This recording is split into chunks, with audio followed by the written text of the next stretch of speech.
without saying it, but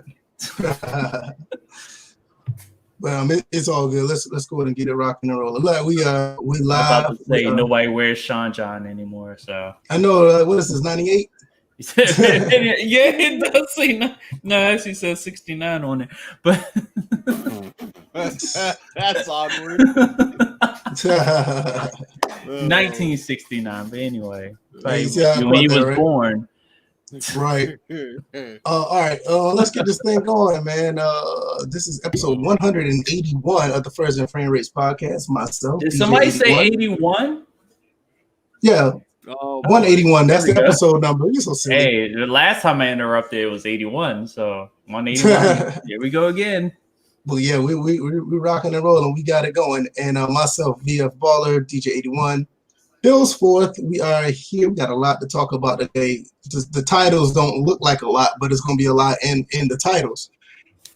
And today we're going to talk about the NBA 2K21 trailer that dropped today. We're going to talk about NHL 21 franchise mode. I think I got those notes somewhere on my phone or somewhere. I'm not really sure, but we'll pull it up either way. And we're going to talk about what happened in the world of sports as far as football, and we can talk a little bit about the NBA. Jimmy Butler did, which was actually surprising. I thought those dudes would get swept, but that's another story for another day. All right, let's get right into it. Bills, let's go on with your intro. How you doing, man? Good. Finally got through a little 2 weeks of hell. So I had a chance to actually watch some movies this weekend, play a lot of video games, watch some basketball. Dove into Mafia 1 today. That was interesting to say the least. Yeah, trying to see if I'm gonna end up buying this new Crash Bandicoot. Somebody told me it was trash. Wow, really? Yeah, somebody said it's not good. I mean, I don't believe them, but I don't think there's no reason for them to say that. But nevertheless, just be warned. I'll just put it that way. Just be warned. And then I'm gonna give this FIFA 21 trial another chance since it's free, but that first playing was not very fun. I'll just say it was very similar to last year, which is a bad thing because last year was garbage. So yeah. What's today? So DJ, what's been going on with you, man?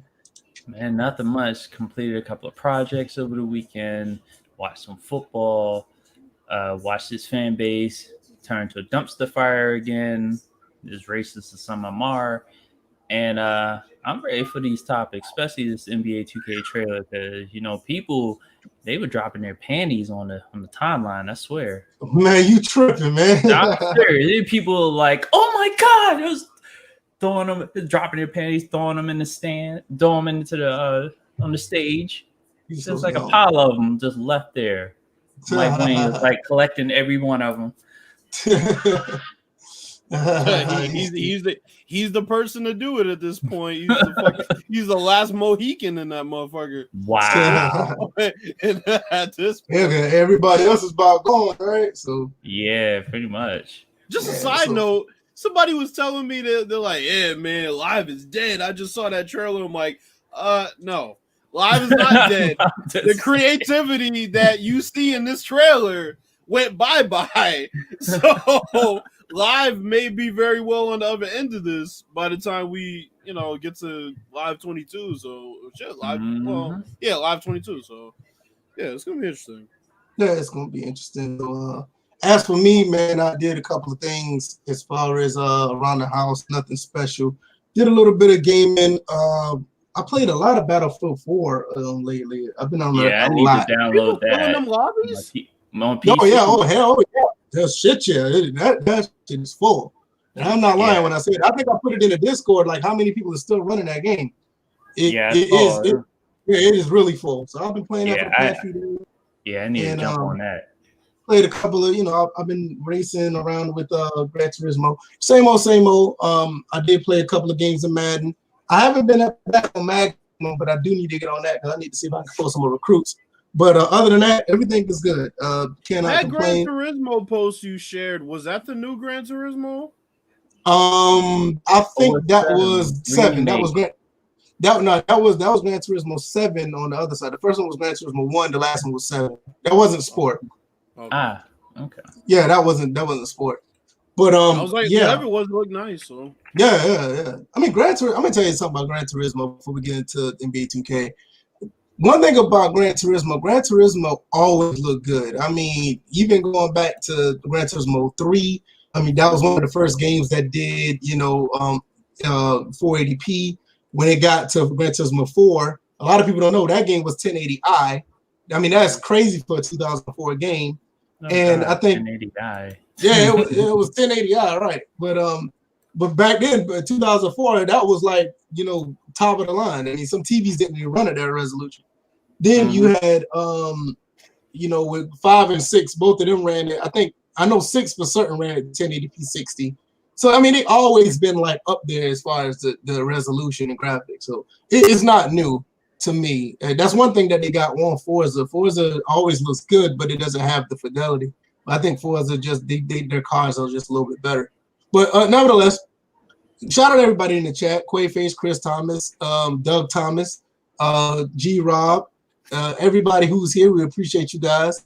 And let's just get into the topic. Everybody know what happened today. NBA 2K21, the trailer dropped, and everybody loved the trailer. I did a video on it earlier, and with the video, I told you the game looks beautiful. It looks phenomenal. And I'm pretty sure everybody who's jumping into next gen is definitely going to be, pleasantly, pleased with the visuals of the game. As far as the way the game plays, that's always, that's yet to be seen. But visuals, once again, to leap the next generation, they've done it again, and it is beautiful to see at least one company take that leap to show off what the next generation can do. I'm gonna let DJ. You haven't said much today about it. What are your thoughts about it? Well, everyone pretty much said my thoughts on the visual. I'm like, the visuals, they're nice. It shows a generational leap. I could appreciate the amount of assets they were showing on that one portion of the trailer where it showed like 1,000,001 people on the court. But I'm like, that all that ends when we talk about the fact that for a trailer to have 2 instances of a frame rate drop. That's what happens when it's running on that PlayStation. Let me stop.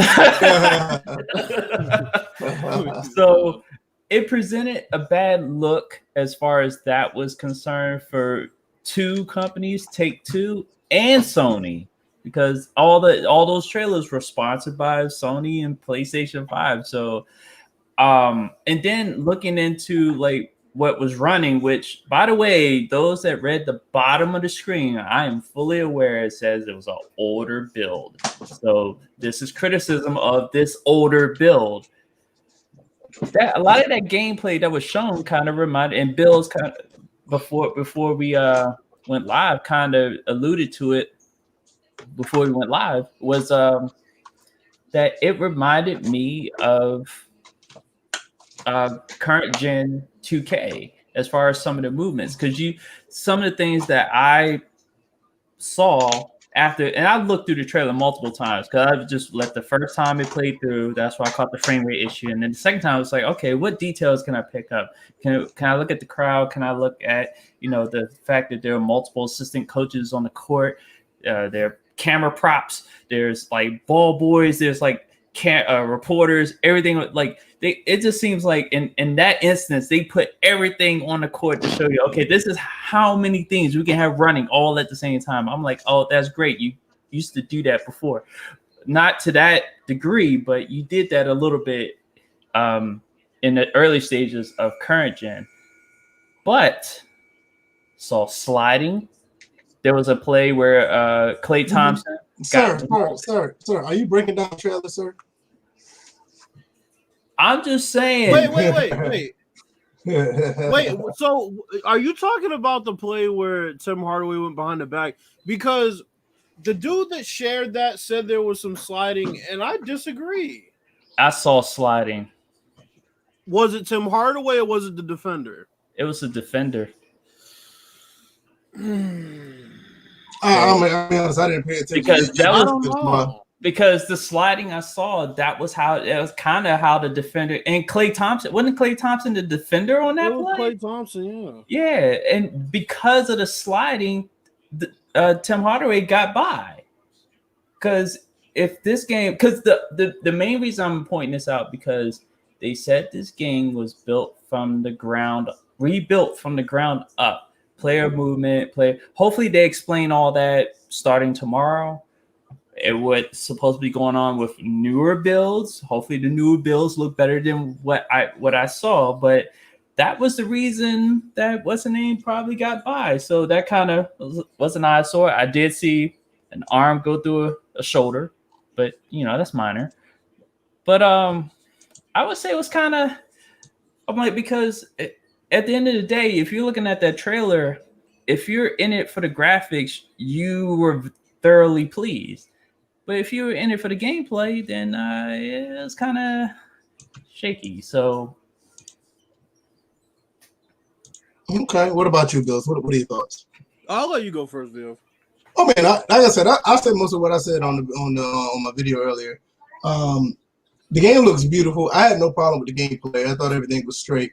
I 100% honestly had no issue with it. I am glad that 2K is taking that leap to go the next generation and show you what next generation is supposed to be like. Like I said, everybody who's picking up a next gen console is going to be pleasantly surprised. People that are on PC are just going to be left out in the cold once again. They're going to have to rely on their mods to make it look close to what this look like. But I don't think us on PC are going to be left out in the cold so much. Just let you know. But I think for the most part, I think that the game looks phenomenal. The way it plays is just going to be, to me, it's just going to be wait and see. Because it's one thing when me and you, DJ, talked about Maximum. When they did their trailer, you can tell their trailer was straight gameplay. It was somebody, right.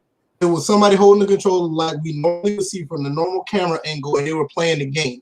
It was none of the flashy stuff or the stuff that just looks good with the quick little 2-3 second cut scenes in a row to show you what they're doing. It was actually gameplay, and I like to see that with 2K. But most of the time, they don't do that. Madden don't do that. Live don't do that.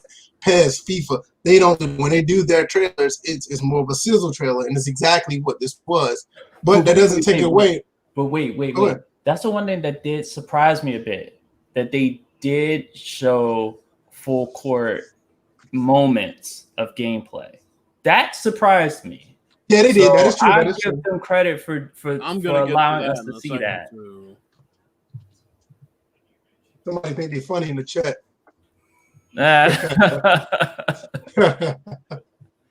Somebody think they're funny in the chat. But that's all right. But so other than that, I think I never had a problem with 2K jumping to one generation to the next. This is even going back to the Dreamcast days when 2K basically ported the game over from the Dreamcast to the PS2. I mean, they were basically the same generation, but a lot of people don't know that I have the game over here. NBA Action 98 was actually the predecessor for 2K. One day I made sure that on a Sunday stream and show you guys that they have a lot of the same things, but that leap from that game on the Saturn to the Dreamcast is phenomenal. From the Dreamcast, PS2, Xbox to 360 was phenomenal. From 360 to PS3, the 360 to Xbox One, PS4, phenomenal. And now they just continue what they're doing. So it's nothing that that doesn't surprise me. These guys are continuously pushing the envelope. So Bill, you can go ahead. It's your turn. I got some good news. I got some bad news for 2K. Let's start out with the good news. Graphically, as far as the complete package, it's like there's never been a game that has shown you everything in the same game. Like, we've seen the muscle tension in UFC. We've seen the facial expressions to a certain extent in past 2Ks, not nearly to this degree. The graphic fidelity is just on another level. The sweat that people make fun of actually makes it way more realistic graphically. The lighting in certain areas of the court, you could tell that the players have it's funny because every time we see a game like year to year, we see, wow, they fixed the skin textures again. Wow, the skin tones are really good. This year, it's almost like when you take these pictures and then you take a picture in real life, it's literally 1-to-1. Finally. Because for the longest time, people have kind of tricked themselves into thinking that it was, but it never was. Now it is.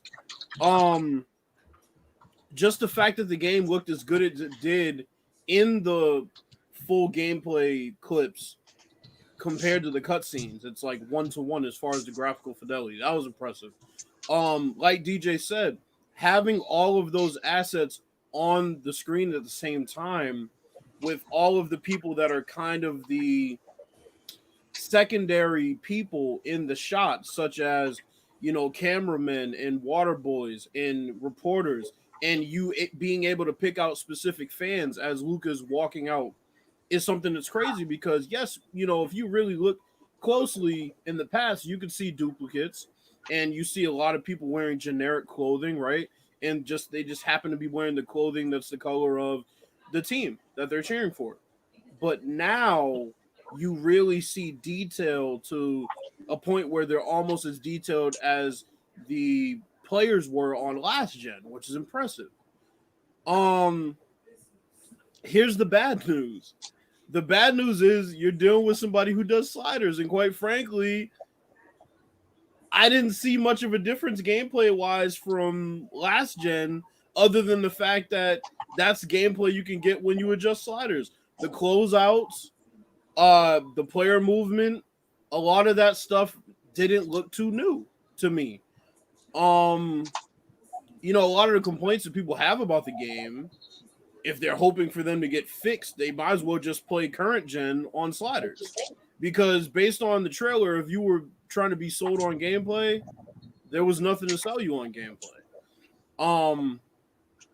Now, the sliding thing, I didn't really see it. But let me get to this part of somebody that was saying some stupid shit about this trailer on Operation Sports. You still go to Operation Sports? No, I don't go to Operation Sports. Izzy suggested that I roast this shit. Okay.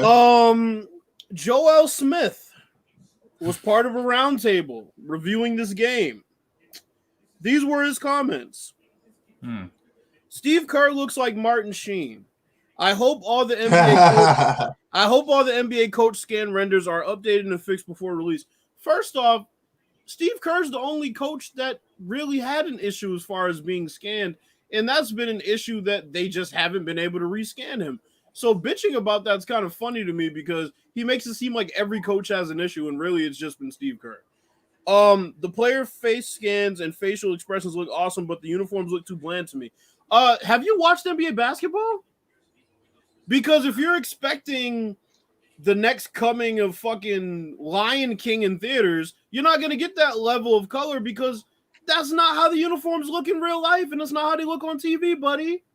So maybe you should put the color up on your TV because they're going for a realistic look. They're not going for a pop off the screen look. All right. Hey, some people don't know how to calibrate their TVs, man. He's dumb. Either that, he's been playing like artistic games like No Man's Sky. And man, why you call that man autistic, man? That's not nice. I said artistic. Nah, he's autistic. That's not nice, man. Stop, man. I'm sorry. If you watch that trailer and you know how 2K rolls, they go for a more realistic feel. And I was going to talk about the grass in FIFA until I realized that maybe they were going for a more realistic look for their grass this year because it wasn't as green. It wasn't like the lime green that it used to be, which is another topic, but it means they're going for a more realistic look as far as the television broadcast. You're not going to see the uniforms popping like that. It's just not how it works. And also you weren't playing with two teams that had bright ass colors. Like, I mean, I can understand if the Suns orange was kind of dull, then it would make sense. But you got one team that wears royal blue and the other team wears white and navy blue. What were you expecting as far as the colors? He went on to say if you're going to tout all these graphical improvements, the uniforms and their textures should match the players and the renders. Did he not watch this on 1080p? Those fucking uniform textures were amazing. Hey, he probably watched it on 480p on his flip phone. Oh shit! He needs to upgrade from Here that. We go. Is he on the? He needs to upgrade from that Nokia. Hey man, don't do that, man. Nokia's still fire though. That old Nokia still fire. Yeah. Hey, y'all can't tell me that old Nokia wasn't fire. Now. I never had one of those. In 2004. Oh man, everybody had Nokia. Everybody had Nokia. I had a Sprint phone. The same generic assistant coach we've seen the past 5 years has made it to next gen. Perhaps licensing is stopping real assistant coaches from making it into the game. If you think that, why would you type that? Hold up. Has he even been paying attention? What? I'm like, as far as current gen, you have mostly official assistant coaches. Like you see Jerry Stackhouse. Like some of the people who were former players, yes. And I think a couple of who were strictly coaches that weren't players before were on there. So, and my issue is, okay, you remember when there was a coach that overtook your coach, no matter what team you were using. Yes, I hated that. Yeah, I remember that. It's not even that bad. He's literally not even doing cutscenes. He's just on the sideline, and he's part of my career. They use that coach for my career. The fact this dude is making such a big deal about this, if he has to be there, at least give me the rest of the real coaching staff. I'm gonna tell you this right now. I'm gonna be honest. I really don't care if the rest of the coaching staff is there or not. It is nice to see the coaches on the sideline, but they don't have to be fleshed out, in my opinion. I'm playing basketball. I'm not watching the coaches. That's just the reality. Who's playing NBA 2K or any basketball game for that reason to watch the damn coach on the sideline? If you're doing that, I mean, these guys are going to love you every time because you're buying the game for the stupidest reason. And more importantly, at the end of the day, like DJ said, they're starting to put more assistant coaches in the game. Right, and that's a good thing. It's nothing wrong. I'm not saying that they shouldn't be there, but if they're not, it's not like, oh my God, they're not getting my money. I mean, it's like how much of an eyesore is that guy? Let's be honest. Yeah, exactly. How big of an eyesore? I don't see the assistant. I don't see the assistant coach on the third seat. Okay, I'm taking the game back. Come on, wait, hold on. Go ahead, DJ. Yeah, didn't you complain about referees not being on the field? Yeah, because they're supposed to be on the field. That's just like that's literally a part of the game. Then you want them to be fleshed out, right? So that's details. That's details, right? I'm gonna be honest with you. The players could be 4K textured out. If the damn refs are 1080p flushed out, as long as they're on the field, I don't care. I really don't. They just need to be there.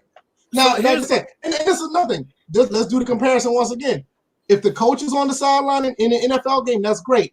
It's not a deal breaker to me if the assistant coach is not on the sideline. I can give two shits. I think the issue is we can't go backwards with standards of games. That's what I'm saying. So that means if you had refs on the field prior to this year, then refs have to be on the field, right? That's a standard. Right. I mean that's literally like saying like I don't want the line judges on the sideline. Like, why? I mean, that's literally a part of the game. I would want to see how close I am to the first down when I'm playing the game. But now, if the assistant coach is not there, I can give two shits. They're not affecting the game. Go ahead, DJ. But the thing is, when you're talking about details, and Bills is right, you don't want to go. Hold on. No, go ahead. Because I'm about to agree with you. Go ahead. I'm about to agree with you. Because when you're talking about details, yes, the referees are not on the field, but they show them fully fleshed out when they appear in these penalties, when they call the penalties and stuff like that. So you want that same render on the field because you're also going to render in their physics. Because remember, you used to be able to knock down the referees during gameplay. So when we're looking at NBA 2K, those coaches, those assistant coaches, the one coach that we have at current gen, that was a fully rendered character. Right. And now you're trying to showcase on next gen the power of your console, whether it be Sony or Microsoft. You want fully rendered coaches. You don't want to go backwards. I don't want you to think that. No, well, I said I don't want you to think. I don't want resolutions. So I want Yeah, them that's to the be thing. I mean, I don't want you to think. consistency. I don't want you to think that I don't want it to happen, but it's all about priorities.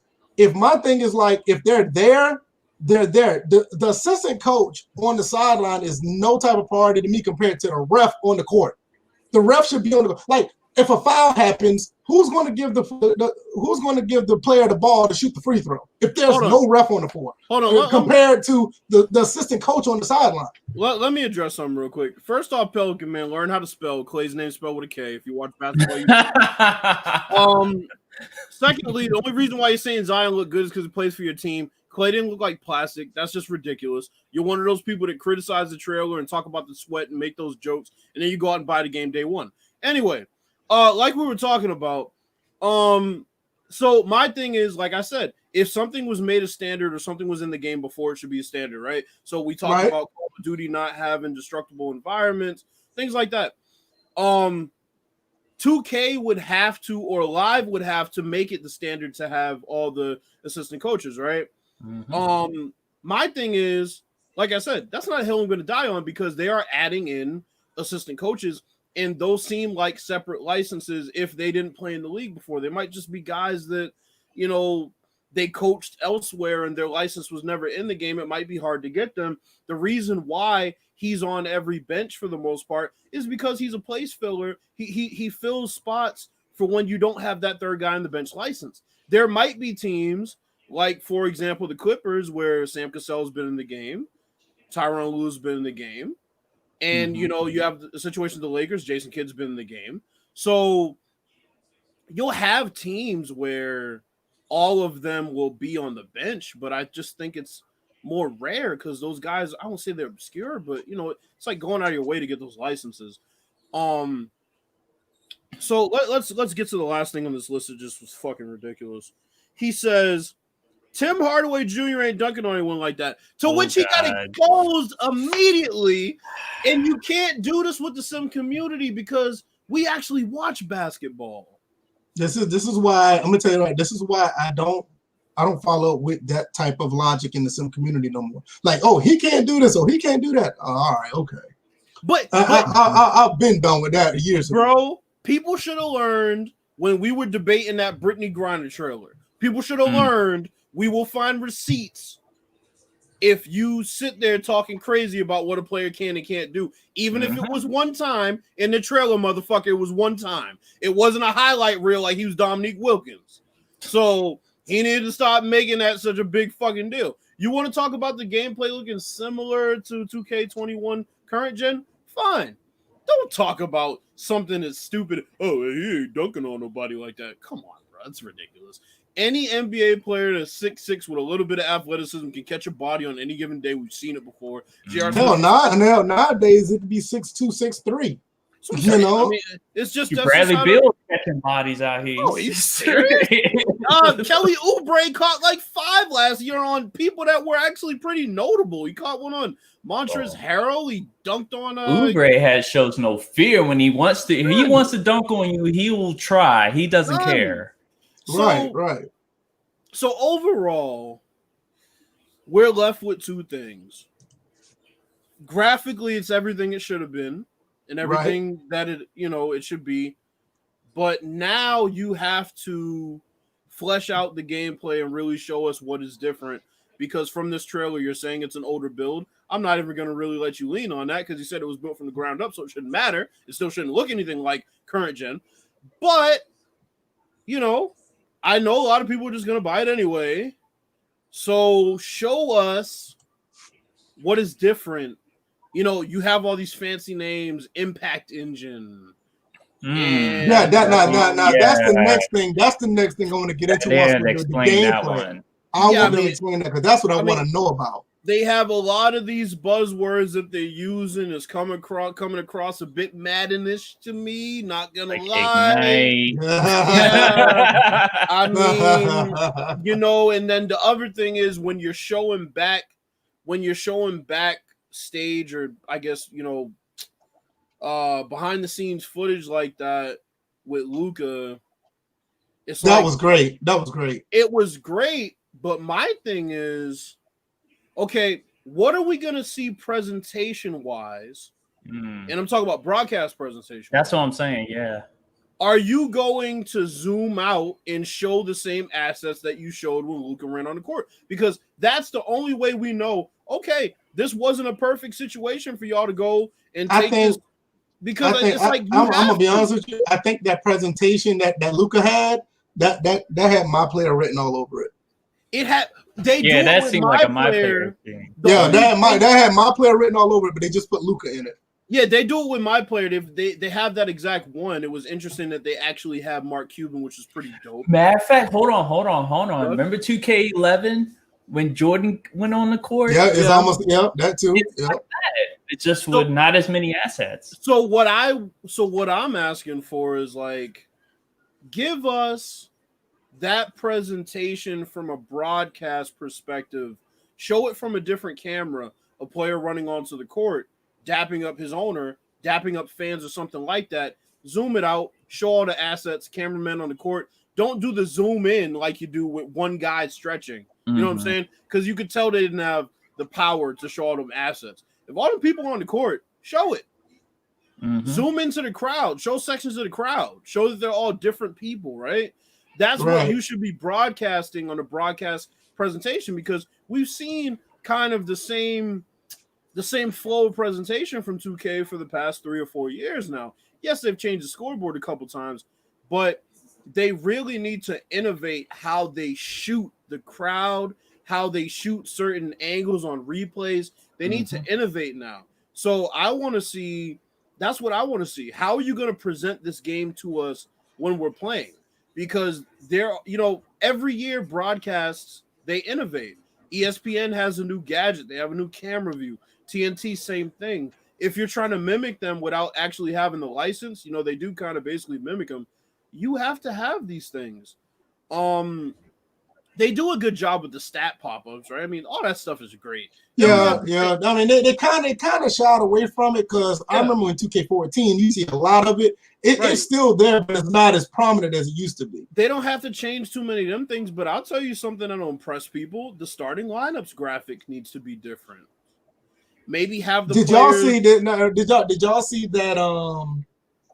What was it? NBA 2K2 I played, when they had like the lineups getting introed. You don't see too much of that anymore. Like the fireworks going off, right? That used to be really dope. You know what I mean? It kind of.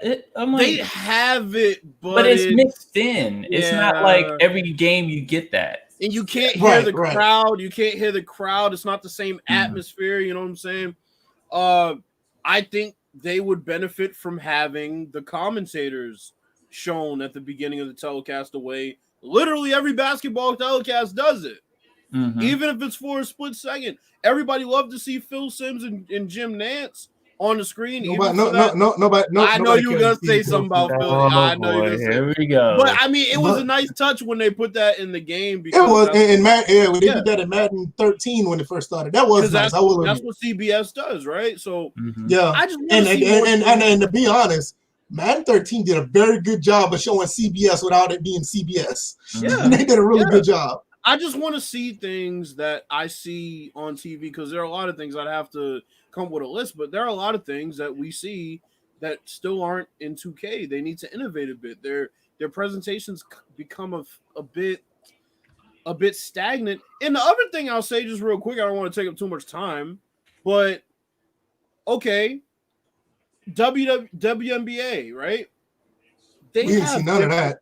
They have but I'm saying like current gen, they have different net physics. They have different rim sounds. Why? It makes no sense. That makes sense. I'll put it like this. Why did they have access? My question is, why do they have access to them in the NBA game? Because we heard about this, right? They made a big deal. They made a trailer about the different bouncing the ball sounds. Different arenas. And the trailer. Right. So, they all right, see it, Izzy. Izzy only can stay for so long. Appreciate that, Izzy. Thank you for coming through.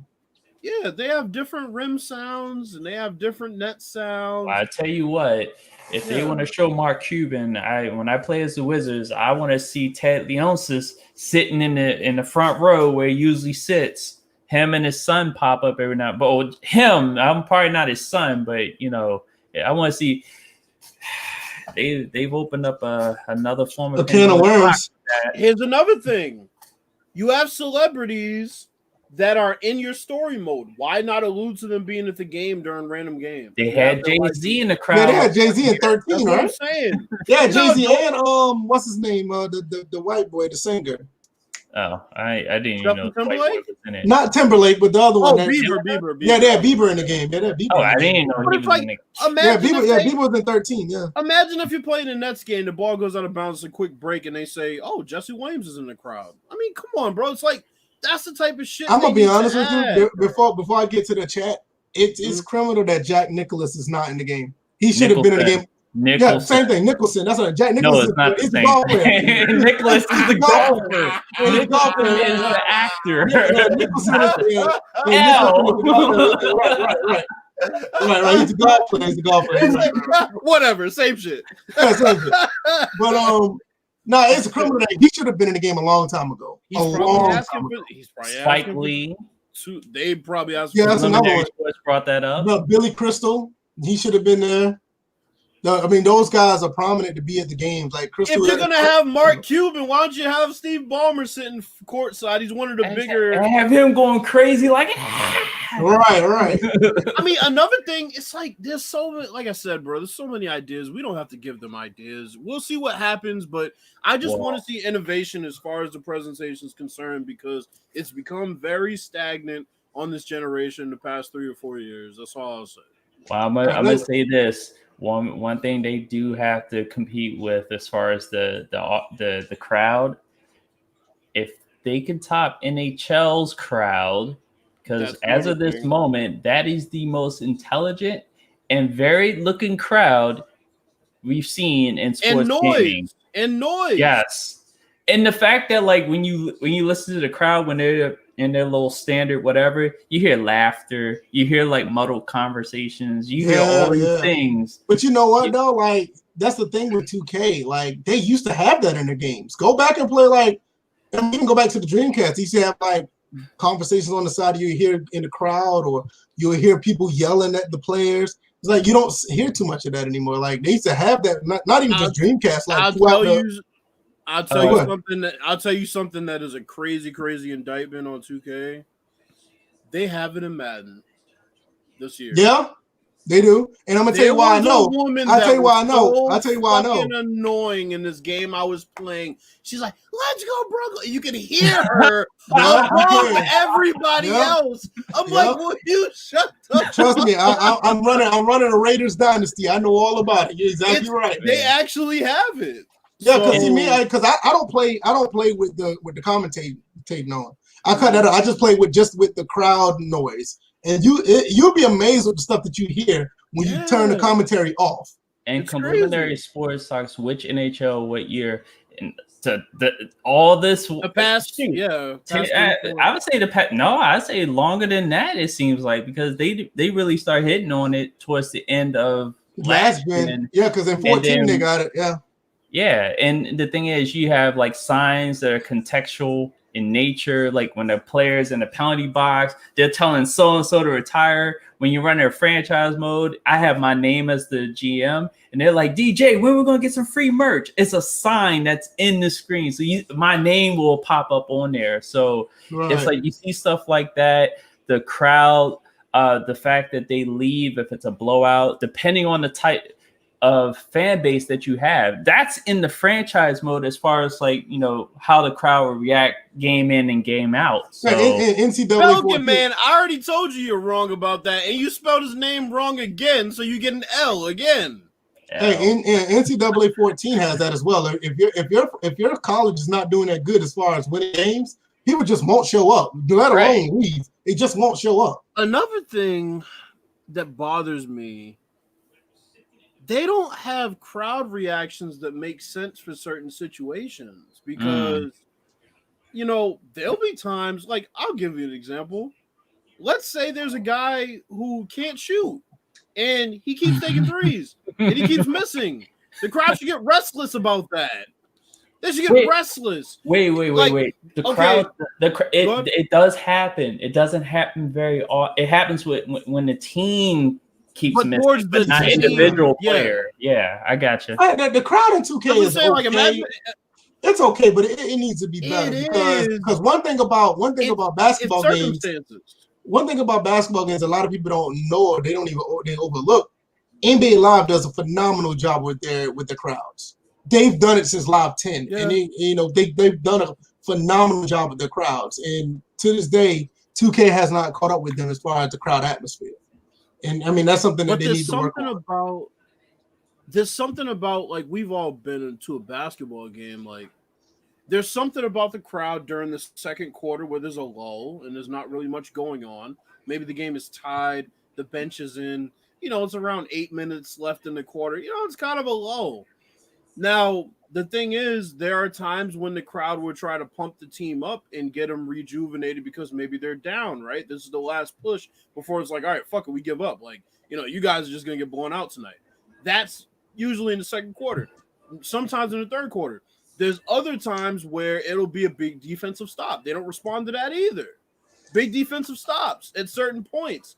It's like, there just needs to be more awareness from the crowd the way it is in NHL, where the NHL crowd will get restless. They will. They'll get very restless about what's happening in the game. They'll get very restless. Why is Pelican Man just admiring Clay's forehead? Nah, he's doing it. He's doing it to get Bill. He's literally like he's not gonna get me fired up because that's what he's doing. spelling Clay's name wrong, so I can't take him serious. He's spelled it like Clay Matthews. It's not Clay Matthews. It's Clay Thompson with a K.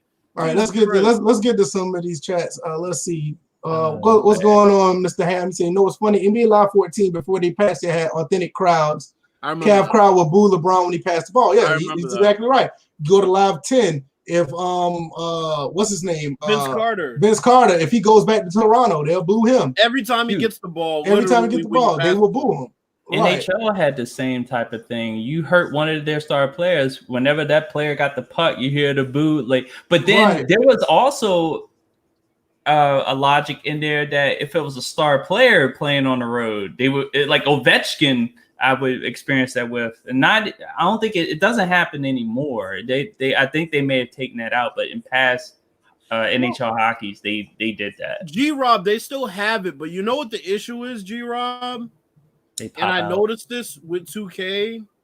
It's like one whistle and they all fucking leave. Yep. It's like, it'd be like once they go to a cut. It's like once they go to a cut scene, you get back to the real camera. Like half of them are gone. Crowd is gone. In MLB the show, you'll see people get up and start walking out one by one. Right. DJ, and here's what kills me, and VF might know where I'm going with this because I love NBA 2K7. Nobody can tell me anything bad about NBA 2K7. They had fans get up and walk to the bathroom, get up and walk to concession stand. You don't see that either. Our fans not getting up and trying to squeeze between people to they got the snacks. That's the shit we should see now. If you had an NBA 2K7, that's immersion right there. It's like fans don't move unless they stand up and cheer or sit down. It's like what the fuck? Yeah, it's kind of crazy why they do that. You see people taking selfies on NHL. Complimentary Sports says they shot MVP at the foul line. Yeah, I know they do that. They do that in a couple of games. Yeah, it's like Mr. Ham also says that 2K11 had. Nah, I just knocked over one of my. Oh, yeah, I thought you fell or something. Yeah, I thought you were coughing or something. Like, damn. Mr. Ham says 2K11 had a type of variety crowd sound. Yeah, I think they have that in most of the games as well. Yeah, NHL, the devs were talking about. They were talking about the security in the stands if a fight would break. They were teasing to have that in the stands at one point. I'm just like, a fight break out in the stands. That would be next level. That would be Joe Number says 2K needs that TNT scoreboard by now. I mean, they do everything but put TNT on the thing. It's already just don't want there. to be handcuffed to it. Right, because we've seen what happened with NHL. They still kind of have the NBC branding, but they don't have the NBC presentation anymore. Joe Numbers also says, I'm gonna get some. Joe Numbers also say, whatever the engine is, it better have a better footprint and better animation for dodging screens. Let's see if there's anybody else I see up there. CP does a great job of dodging screens. You know what, Joe Numbers? No, that's it. Here's another thing, right? We talk a lot about Madden abilities kind of fixing gameplay issues.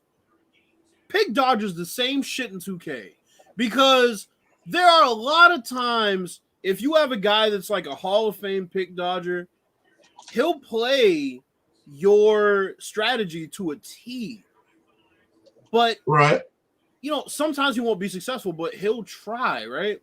But with other guys, it's like they don't even try half the time. It's like they're still not, participating in what. Like if you tell them go over a screen, sometimes they won't do their damnedest to get over the screen. If you tell a guy soft hedge, he won't always soft hedge. It's like those are the things that kill me. Like when you talk about dodging screens, and a lot of that has to do with the players being more familiar with spacing and how close to players they are and the proximity they are away.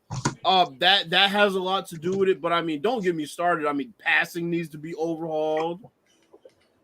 There's a lot of shit that needs to be overhauled. But I agree. Let's get with this. He said G-Rob also says MLB Show fans will break out the beach ball. Hey, that's always been cool. It's always been cool. You know what? Real quick. Another thing that would be cool.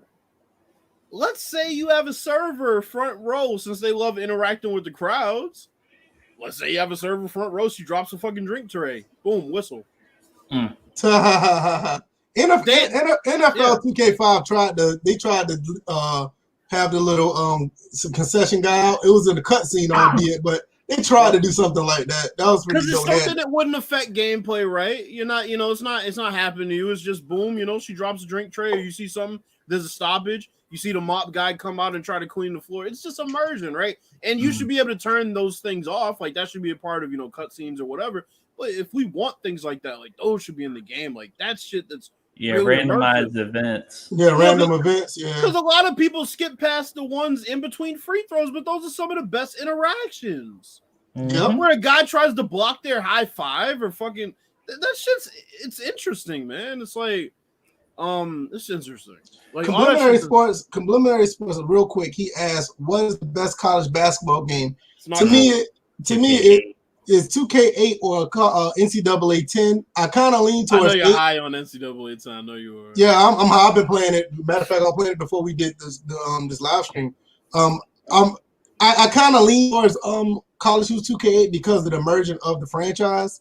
The gameplay is good, but it's a little outdated. But I mean, good gameplay is good gameplay. As far as it's NCAA 10. The thing about that is they have timeless gameplay that still holds up to college basketball today. And I think the pacing of it, the speed, the plays that you could call, the motion. And I mean, their franchise mode, their dynasty mode isn't that bad either. So you can't go wrong with either one. Good luck finding them. They're very expensive right now, though. So, but yeah, pretty much. Keith Turner says, you can hear the shoe grips hitting the floor in that trailer in the basket. You're late. You can do that even in 2K, even NBA Live games on PS2. They had that sound, so that's not new. I mean, I ain't trying to be funny, but I mean, when you hear the shoes screeching on the floor, that was way back in the PS2 days. That's not new. Pelican, man, you're just doing it to yourself. You put @ and then you put the @ symbol, bro. Just stop. You put @ Bills Forth. Oh my lord. Yeah, but I mean, at the end of the day, I think with this 2K trailer, I think everybody who is actually who's looking forward to it is going to get their money's worth. There's no doubt about that. I mean, I think somebody in the chat earlier said I was looking for it. Somebody said, I think it was Optimus Goob said it surpassed the 2K14. Was Joe Numbers, one of the two. Said it surpassed their expectations of 2K14, or it surpassed the visual or the surprise wow factor of 2K14. And I agree, because 2K14 was a marvel, but I mean, that game still looks good to this day. But I mean, what you see with 2K21 is absolutely phenomenal. I mean, you can't deny it. DJ, do you have the information up for the franchise mode of NHL? We can get into that. And once again, this is what franchise mode is supposed to be. Yeah, let me pull because it I up. have it up. Okay, yeah, because I know they were one of their primary focuses was going to be on the trade deadline. That's like their big focus. They and they surrounded other like secondary focuses. But I'm 2 days until EA access. Yeah, I'm definitely waiting until because I already have the game pre-ordered and for it to preload. So I'm probably it comes not out next Tuesday. Yeah, no. Tuesday for the people who bought the higher price point. Friday for the rest of us. Okay. So let me. If you already have it up, Bills, can you send me the link? I got it right here. Okay. Yeah, I'll send it to you. But I got it up on the screen if you want to go ahead and get into it.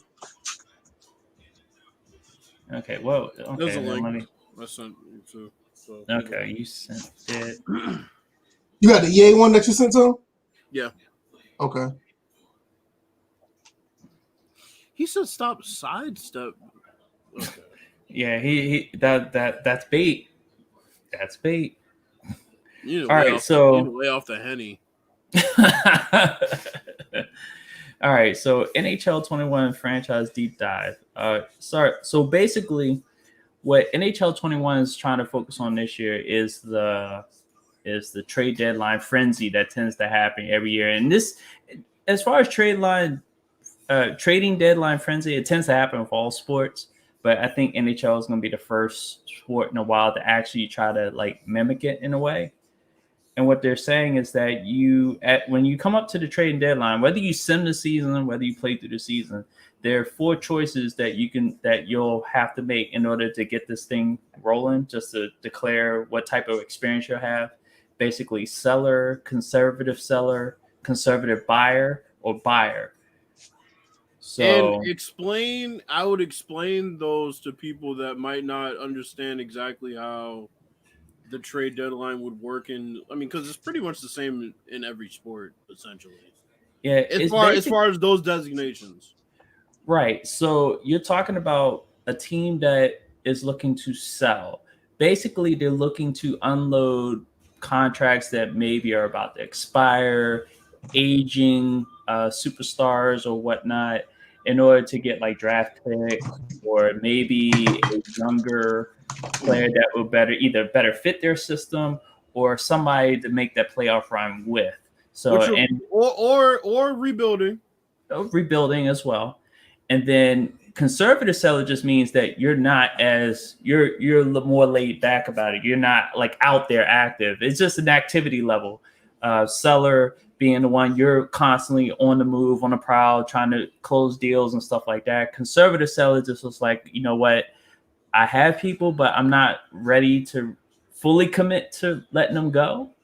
Because conservative seller and buyer to me are somewhat the same. Seems to me like they would be contenders that don't have to make a move, but if they see the right opportunity, they'll go ahead and jump on it, but they're not desperate.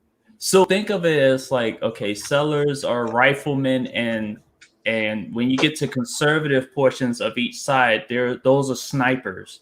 Those are the types that, like you said, will sit back and wait for the perfect deal and then pounce on it, while the others, whether it's seller or buyer, will be just constantly trying to make things happen. Buyer obviously is basically the one that's looking to gain from. So they're looking to like they make their moves based on what they can gain, versus the other side is making moves based on what they could give away. And they're a team like, oh my God, we're one piece away. We're one piece away. We're one piece away. That's so yeah. Because I remember the Capitals did this at the beginning of their playoff run, which has been running for decades. They made that move to get Cristobal Niue. I'm sure nobody's familiar with that guy, but we made that trade, and it actually pushed us into the playoffs that year, because we were sitting outside the playoffs. We made that trade for that goaltender, and he was hot, except when he got into the playoffs, he flamed out. So the way you can think of it would be like, let's consider, in NBA terms, a seller this year might be the Rockets. They might say, you know what, we're going to cut our losses. We're not going to win with this team. We're going to get rid of Russell Westbrook's contract. We're going to get rid of Eric Gordon's contract, and we're going to rebuild. A conservative seller might be a team like a Phoenix Suns. No, we're not competing right now. At the same time, we might want to get this contract off the books, set ourselves up for free agency. conservative buyer would be somebody like the Lakers. Yes, we're in place where we're competing, but maybe if we see a deal for Bradley Beal or somebody like that, if it's a really good deal, we'll take it. Don't really need it. Buyer is, look, we need this piece. Milwaukee, we're gonna do something crazy to get a piece in here that we really feel like we need. So those are kind of the differences. All right, and basically from that, once you make that choice, and they also have a choice to keep current trade blocks. So if you had set your trade block, which is already in the game, if you can pretty much select that, and I think that will just be like, okay, well, you already made your intentions known. People have known about this the whole season, and once you do that, then the clock starts ticking. So. Yep. They started out at 6 a.m. Pacific Standard Time. So you talk about 9 a.m. EST, but they're not going to think about that until 12 p.m. PST, which is, 3 a.m. Eastern Standard Time to show up any deals heading into the final stretch of the season. So basically... that would be 3 p.m. Oh, yeah. Wait a minute. Oh, yeah, you're right. My fault. Mm-hmm. So 3 p.m. So yeah, I was about to say, I was like, 3 p.m. That sounds kind of strange. Right. But so you'll be presented with different information, like you can see on the screen right now. The clock on the top left-hand corner. You'll see all your selections. You can propose your trade, find trade, stuff like that. Which I like the fact that they have that. I think they added that in 20, the find trade. And stuff like that. That was clutch because that reminded me of my league, being able to find trades. I'm doing that now in NHL 20. Just real quick, the one thing that 2K doesn't have that I feel like Madden might actually have above them, there aren't a lot of teams in 2K that tell you what they're looking for. Like they don't. You have to look for that information. It isn't thrown in front of you in NBA. Okay, so they actually tell you that they're looking for a shooting guard or whatever. Oh no, they don't specify about like position and stuff like that, or who's on the block. Yeah. Wait a minute. In Team Intel, you have to go there and they'll tell you whether you'll know what stage of the team they are. 2, you'll know which players are untouchable. 3, you'll know who has expiring contracts. 4, you'll know who they're looking to deal away. Right. So but you have to look for it. It's not put out there in front of you. Because that's the one good thing about Madden. When you go to propose a trade, like automatically they tell you what position they're looking to upgrade, right? Which is a positive. I think 2K can benefit from that, and they obviously have it here somewhat. So. Right, because you kind of have to look at the players and see, okay, it looks like they're not worried about their shooting guards and stuff like that. But let's see. So it says whenever a trade is made, you'll be notified via the ticker at the bottom, as you can see right there. The ticker right there. One thing I do have a question about is how fast is that clock going to tick from 6 a.m. to 12 p.m. I wonder if that's it'll probably be like some type of accelerated style clock. Nothing too fast. I would think so because I would think like the minute will run at like it's running in seconds. Like it'd be like 7:31, 7:32, 7, and it'll run like that. It'd be crazy if it was real time, man. It'd be crazy if you had that option. I'll say. Yeah, because you're talking about people sitting there for 6 hours, though. I mean, look, if you got what you need, you get out and you're good. And the good thing about it is that it's a one day it's pretty much that day that this will happen. Everything you're doing leading up to it will be what you've chosen to do. But once you get into this day, then it's like, you know what? Now we really have to make a deal, or we can hold pat, whatever. Let's see. So it said, just like the real trade deadline, the market value of players will fluctuate as the day goes on, and you may see players go on or off the block based on prior trades the team has made. So, which is interesting. Your value goes down based on teams either finding another guy at your position for cheaper, or Could be That any makes number sense. there. That makes sense. So What else they got on here? now the other thing that I find interesting, because remember you do have fog of war that's existing. So I wonder how the scouting of these players beforehand will play into this trade deadlines, because if you haven't done your scouting, then you probably shouldn't know any of these players' stats unless you've already played a bunch of the teams. And which I'm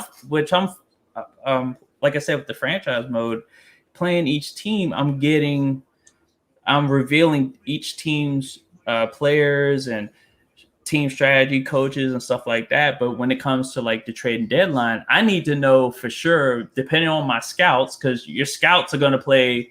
That's another thing that NHL added beforehand, adding that base layer. So this trade deadline is going to be crucial that you have the top scouts being able to get accurate stats, because as you see the binoculars, those are the scout icons. And it's like the more bars that fill in there, the more accurate the report is. So that's going to play, in fact, a crucial factor into this trade deadline situation. Yeah. This one thing I noticed right here. I mean, everything else that's on this blog is mostly like basic stuff that are in the game. Like you see the stats. It's good that they have rookie stats, all-time stats.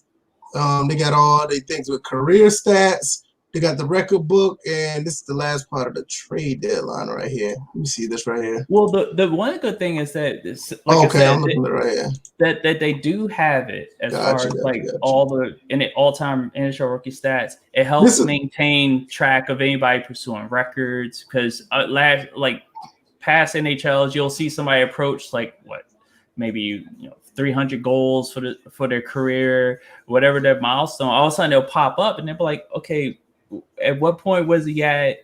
And then I haven't seen one where a person broke a record. And the thing is, to have that somewhat to the forefront is a good thing, because you don't hear about too many records being broken. I know like NCAA 14 does it. I think Madden 21 has started doing it again, but it wasn't really, prominent like you see it here. Another thing that I've been noticing, like this thing about the multiple positions, they added multiple positions. I do like that, because for somebody that want to be a little bit flexible with their lineup, you can use it here. So that I like that. Yeah, also, go ahead. I was saying beforehand, I would often use centers knowing that they could play, but it wasn't listed. So it does offer it visually. It's easier now to tell who can play multiple positions since they labeled it. Because other than that, you had to really just find out on your own through whatever. And remember, you still have the line chemistry. You still have all that going on. So, by the way, just real quick, you were talking about multiple positions. I find it very interesting that FIFA, for the first time, actually put in a penalty option if you put somebody out of position. Okay. Because PES always had that. Yes. If you put somebody out of position in PES, I mean, they would lose their So the fact that FIFA still has that an option you can turn on or off is kind of crazy to me. But another thing about NHL 21, they have a draft class quality, which I'm not sure about. It's a slider. Sure. Yeah, I'm not too sure about it, but it's cool to see. No, you want something like this, because basically it affects how often you have strong draft classes, and then the other one was the generated prospect quality.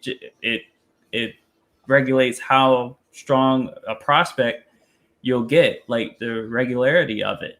So I guess I can understand that. My thing, I like it to be a little more generated by just organically, but I can see where if you have a strong draft class too many times, you have a bunch of good players coming out too much, and it really doesn't.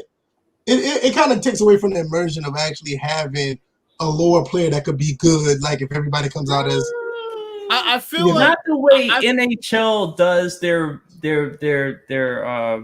development. They do it differently than Madden, and I feel like NHL does theirs a lot better. Yeah, so please let me know, because what's the difference? So why would you have a strong or a weak one then?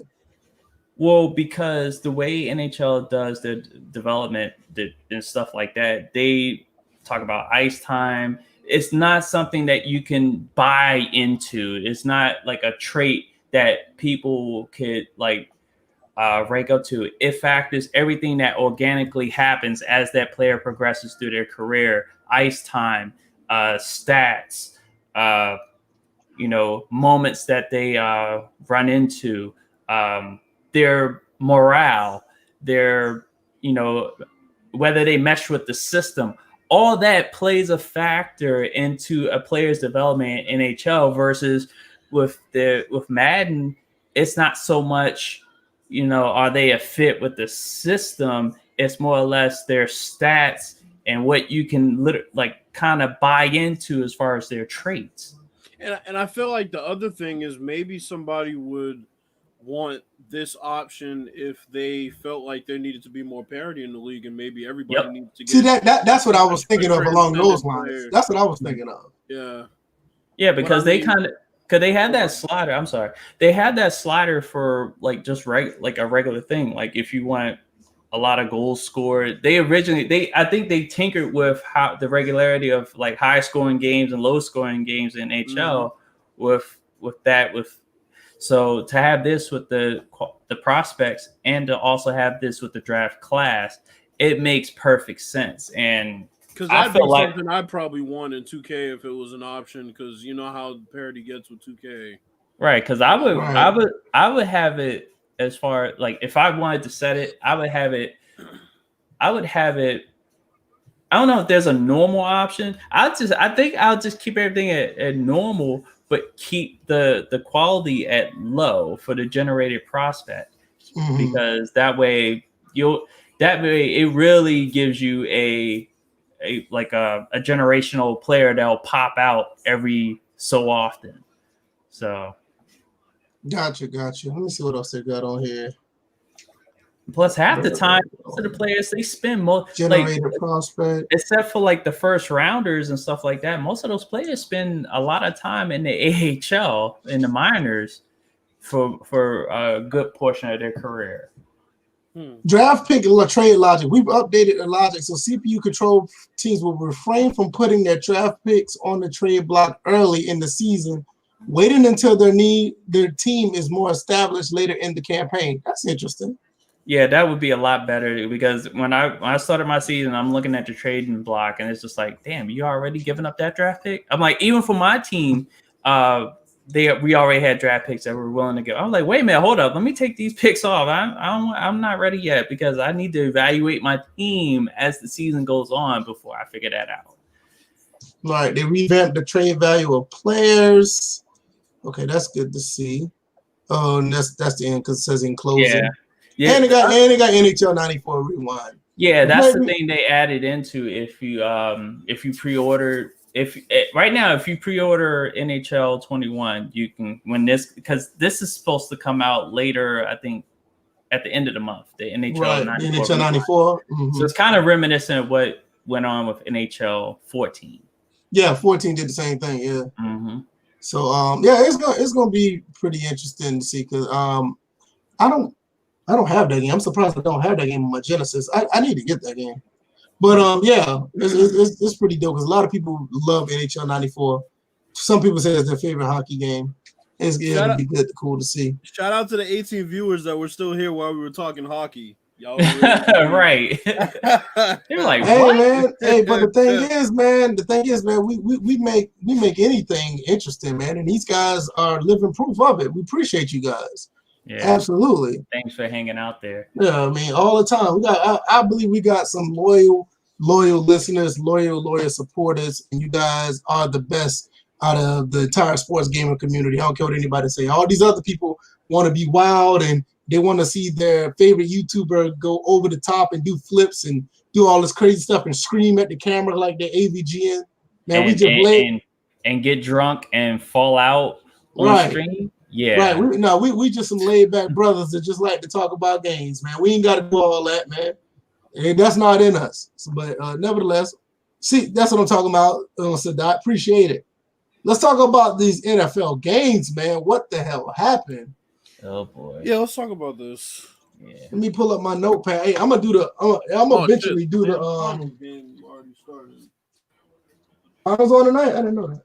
Oh, it's funny because they actually did a double header, because I think what I think. Oh no, this is on ABC because Seattle Storm is about to win the WNBA Finals. Okay. Yeah, I'm gonna do the eventually I'm going to get to do the actual records that we have. I didn't do any of the records. What's this, week 4, right? Yeah, week 4. Did I write down week 4? I don't know. I thought you did. I have them, if anything. You have them? Okay, because I thought for sure I wrote them down, and I do not see them. It's all good. Yeah, it's all good. Bills, you got it. That's what's up. All right, let me put that on the screen so we can talk some football. All right, let's see. Here we go. Boom. Let's see. That's week 4, right? I was going to do the ESPN since we did that. I think I did that. I got NFL.com. It's fine. Yep. So we can start with the Thursday game.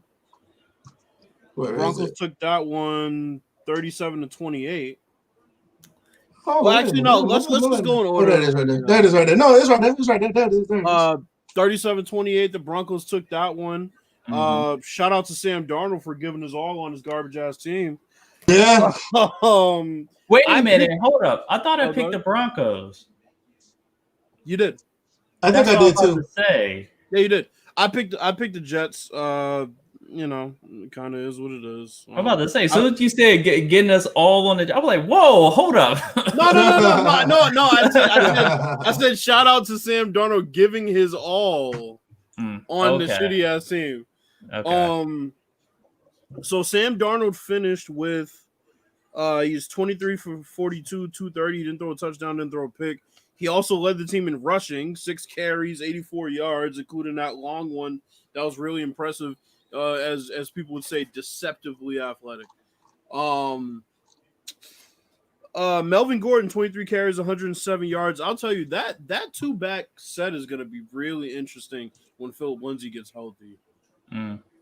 Yeah. So they're going to talk about Brett Rippon?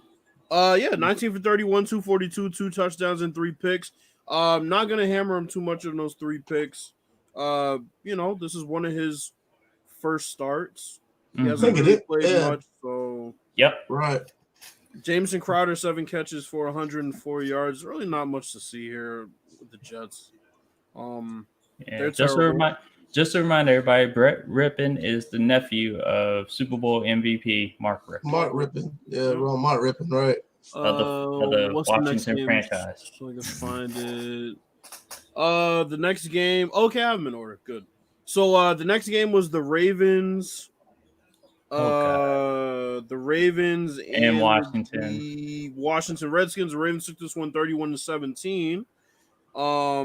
I picked the Ravens, and both of y'all for some reason picked the Redskins. Well, for me, about Washington. For me, it's about. I'll be honest. I don't even know why I picked Washington. What the hell was I thinking? I don't remember your explanation. I really don't. I have to go back and look. For me, it's definitely about them rules. For me, being a Washington fan, I'm always going to pick Washington. True. I'm like, I knew Baltimore was going to win this one, but you know, with the fan base, the way they have been, I'm not going to say we because I clearly have separate and constantly want to torch the fan base for everything they do. Haskins, I don't know what I was thinking. Yeah, Haskins 32 for 45, 314, no touchdowns, no picks. Terry McLaurin just continuing to show himself as a number 1 receiver. Lamar Jackson 14 for 21, 193, 2 touchdowns and 1 pick. Can they get this man some targets, please? Like seriously, like. This is going to be a real problem come playoff time. They're going to sleepwalk through the regular season again, and it's going to come playoff time, and he's going to realize Willie Snead ain't going to get it done, bro. Right. Now, are we just going to skip over Antonio Gibson emerging as a number 2 weapon on the Washington team? 13 carries for 46 yards. I'm not about to. Yeah, look at his receiving yards, though. Well, they didn't show that part. Let me see. Yeah. He was 4 catches for 82. Okay. I didn't see that. That's Part. all. I was looking at the summary. Let me look at the box score. There Yeah, right. I'm like, we're just gonna skip over Antonio's emergence into the league finally. And also the fact that he scored rushing touchdowns in 3 consecutive games. Last time anybody in Washington did that as a rookie was Alfred Morris. Baltimore using 3 running backs is going to also be very interesting. Edwards, Ingram, and Dobbins, who they got from Ohio State. Yeah, Dobbins from Ohio State. Yeah. I guess Gus Edwards, they nicknamed their closer. He did exactly that. He did close this game out. Yeah, that kid runs really, really tough. Really sure. Hard. RG3 got into the game through a pick. Well, moving on. The Chargers fell to the Buccaneers 38-31. All you motherfuckers bashing Tom Brady. You were sweating at the beginning of this because I wasn't, because I was sleeping. Yes, you were. I was sleeping. I woke up and saw they were trailing at one point. I was actually sleeping at the beginning of this game. But I woke up and I was like, okay, the Chargers. Herbert was making some really good throws. Tyrod Taylor was starting before him. Just want to remind people. Oh boy, here we go. Thought that was a good idea. Until the doctor stabbed that man in the chest. Well, shit. Well, you know what? He's doing God's work for that team. Oh, Justin Herbert, 20 for 25, 290, 3 touchdowns and a pick. Kid played really well, made some really tough throws. Tom Brady, what is there to be said? I mean, 30 for 46, 369, 5 touchdowns and a pick. I mean, the one pick was pretty egregious. I ain't gonna lie, but I mean, with your number 2 target out. With your, you gonna throw your panties on the stage in front of Tom? Don't do that. Nah, that man. Nah, Tom Brady balled out, bro. Don't do that. Tom Brady balled out. They had the number 2 receiver out. They had their number 1 tight end, since Gronk's technically number 2, tear his ACL. Gronk made a tough catch towards the end of that game, though. Yeah, I give him that. Yeah, he did. Makes up for all the drops he's had this year. Ronald Jones, 20 carries for 111 yards. Fournette was out Sunday, so that was pretty good to see. Mike Evans, playing injured, had 7 catches for 122 yards and a touchdown. Yeah, who is that man? What's that man's name again? Who you talking about? I was looking at my phone. I do not Mike know. Evans. Nah, don't act like you're on the phone. Mike Evans? No, seriously, I was looking at my phone. By the way, Justin Herbert led them in carries with 5 carries for 14 yards. That's not going to get it done. No, it's not. That's not. That's not. Their leading receiver, 1 catch for 172 yards. Am I seeing this right? No, why'd they show him then? What the fuck? Keenan Allen had 8 for 62, but honestly, that's pretty small. I mean, we get they 8 spread catches. it out. Yeah, but you got 8 catches for Keenan Allen. That's kind of low. 8 catches for 62. You think you have at least a bill? Yeah, 12 targets. What's going on with the other receiver that we kept talking about? Actually, he didn't play apparently. Wow. unless he didn't get on the stat sheet, he didn't play. I'm good. Damn. Lazy bum. I mean, yeah, the Buccaneers play really well. What we got here? Seahawks. That was a pretty good comeback from them. That was a real good comeback. The Dolphins made this interesting for about a quarter and a half. And then Russell Wilson had a 2-minute drill that just kind of really fucked him over. I think he went like 60-something yards in 23 seconds. Yeah, something like that. Yeah, I heard it. You went like 75 yards in like 3 plays or something like that. And what I tell you about that 4-week Ryan Fitzpatrick bullshit, that shit's all but over. 29-45, 315, and 2 interceptions. Let me do who we picked. We all picked the Seahawks. So there you go. Playing against the Seahawks, I ain't gonna say that's not too bad, but playing against Seahawks, that's typical. I can see Fitzpatrick putting up those numbers against Seahawks. Well, shit, considering the fact that secondary ain't shit and they don't really have that great of a pass rush, he should have played better than that, but he's a bum. Devontae Parker had 10 catches for 110 yards. He chooses random weeks to do that.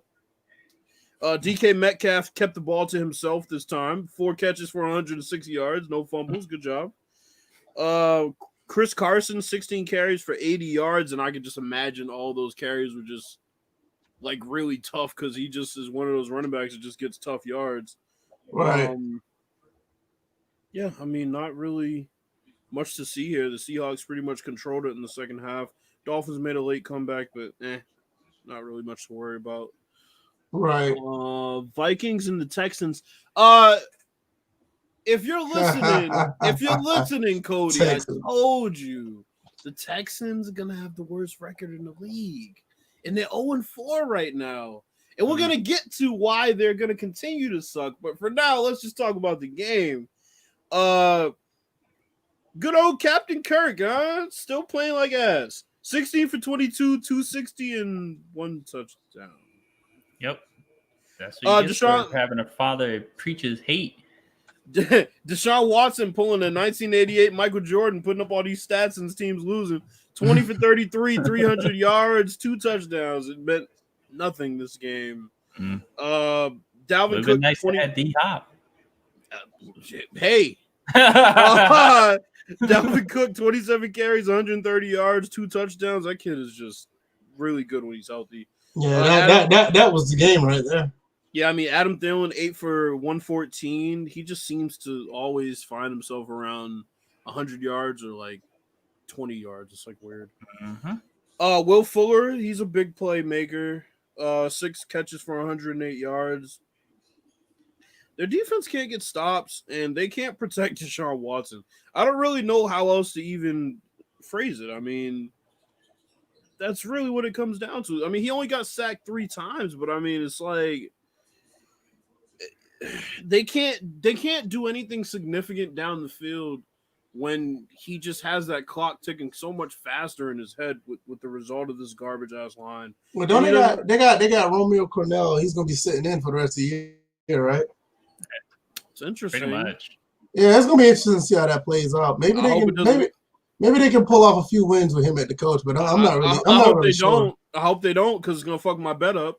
I'm not really sure how that's gonna play out. Because it's like with their team, the team is good enough to get some dubs, but I don't know if it's just gonna be a coaching issue or just a personnel issue. Because ever since D-Hop left, you could tell that they've been struggling. I got 4 cases of Sprite riding on it. I'm gonna need them to continue to be garbage. See what we got. Let me do the picks real quick. DJ took the Texans because Kirk Cousins' father's a racist. All right, next, Saints and the Lions. The Saints took this one 35-29. The game is a lot closer than I thought it would be. Everybody took the Lions. Yeah, that game was a lot closer than I thought it would be. I thought that the Lions would end up beating them pretty soundly, or it was going to be the other way around. But I actually thought the Lions were going to take that. But, the Lions are still going down this path to, probably get the first pick in the draft again. The Lions is just not there. Whiffle arm Breeze, 19 for 25, 246, 2 touchdowns and a pick. Alvin Kamara, 19 carries, 83 yards. Surprised he didn't lead the team in catches. Latavius Murray, 14 carries, 64 yards, 2 touchdowns. Yeah, the Saints don't use him enough, and I think he'd be very effective for them. They don't use him enough. Emmanuel Sanders, 6 catches for 93 yards. That had to be run after the catch because Yeah, I'm about to say that. Ball more than 5 yards. Joe Number says we the Saints need to get rid of Drew Brees now. Dang, man, what's wrong with Drew Brees? He can't throw the ball. You've been saying it. He can't throw far, but they're doing something right. They're not like a bottom feeder team. It's like, who you got? You do well in a shot putting contest, but yeah, I'm not really sure if Jameis Winston be the answer. Maybe so, but I don't know. Drew Brees or Jameis, right now. Even though that Drew can't throw that far, I was. Did they really call that a foul? Yeah, I'm looking at that too. They really did call that. Did they review it? Okay, they reviewed it, I guess. And they overruled it. Thank God, because that was clear. God. Viv, could you move the? Give me 1 second. Hold on, I'm gonna score the touchdown. Man, I'm sitting there waiting for you. My God. I'm professional. L. Who like who the hell is professional around here? Like, let's be real. Like, who's doing that? Yeah, but you being slow on the draw. I admit. I am. Shocker of the week for me was this next game. Not even so much the result as far as who won and lost, but Browns hanging 50 on these dudes. Yeah, that's more stronger. Yeah, I'm with you. It's not more like won or lost, but the Browns putting up that much points. I'm actually surprised at that. Browns 49-38 over the Cowboys in Dallas. The Browns don't look now, but they're 3-1. They shitted on the Cowboys. They were all brown. I mean, Baker Mayfield didn't even really have to do anything other than just hold on to the ball. 19 for 30. 165 yards, 2 touchdowns. Duke Johnson, 13 carries, 95 yards. Is that Duke Johnson? I think That's so. definitely not Duke Johnson. That's Dearness Johnson. Dearness Johnson, okay. I never heard of him. And then Odell Beckham, 5 catches for 81 yards and 2 touchdowns, including 1 pass from Landry. They were showing out on these dudes, bro. Dak Prescott. 41 for 58, 502 yards, 4 touchdowns and a pick. They got this man and on the worst team, on a bad team. And Jerry Jones got the nerve. Yep. To talk shit about this man after he was kowtowing and be the good little boy that he was in the media last year. Mentality, I'm telling you. Yeah, I don't know why people are up and down surprised. I mean, I just shrugged my shoulders. Jerry Jones. It's not so much surprise. It's just like, again, really. Yeah, exactly. That's what I'm saying. Like, again. I mean, wait till week 6. He'll say something else or do something else. Kareem Hunt also had 11 carries for 71 yards. That's another.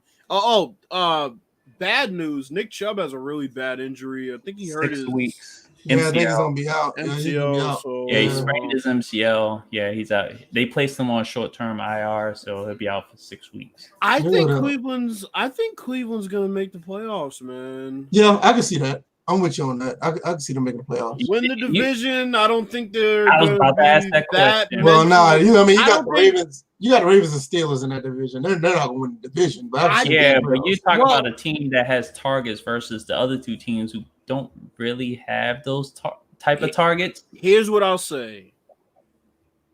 They have a running back behind Nick Chubb that is really, really good. Baker Mayfield seems to be playing with his head on straight. They don't have the attention on them for once. It seems like. Well, I'll put it like this: they took the attention off themselves by playing like ass. So that's what I'm saying.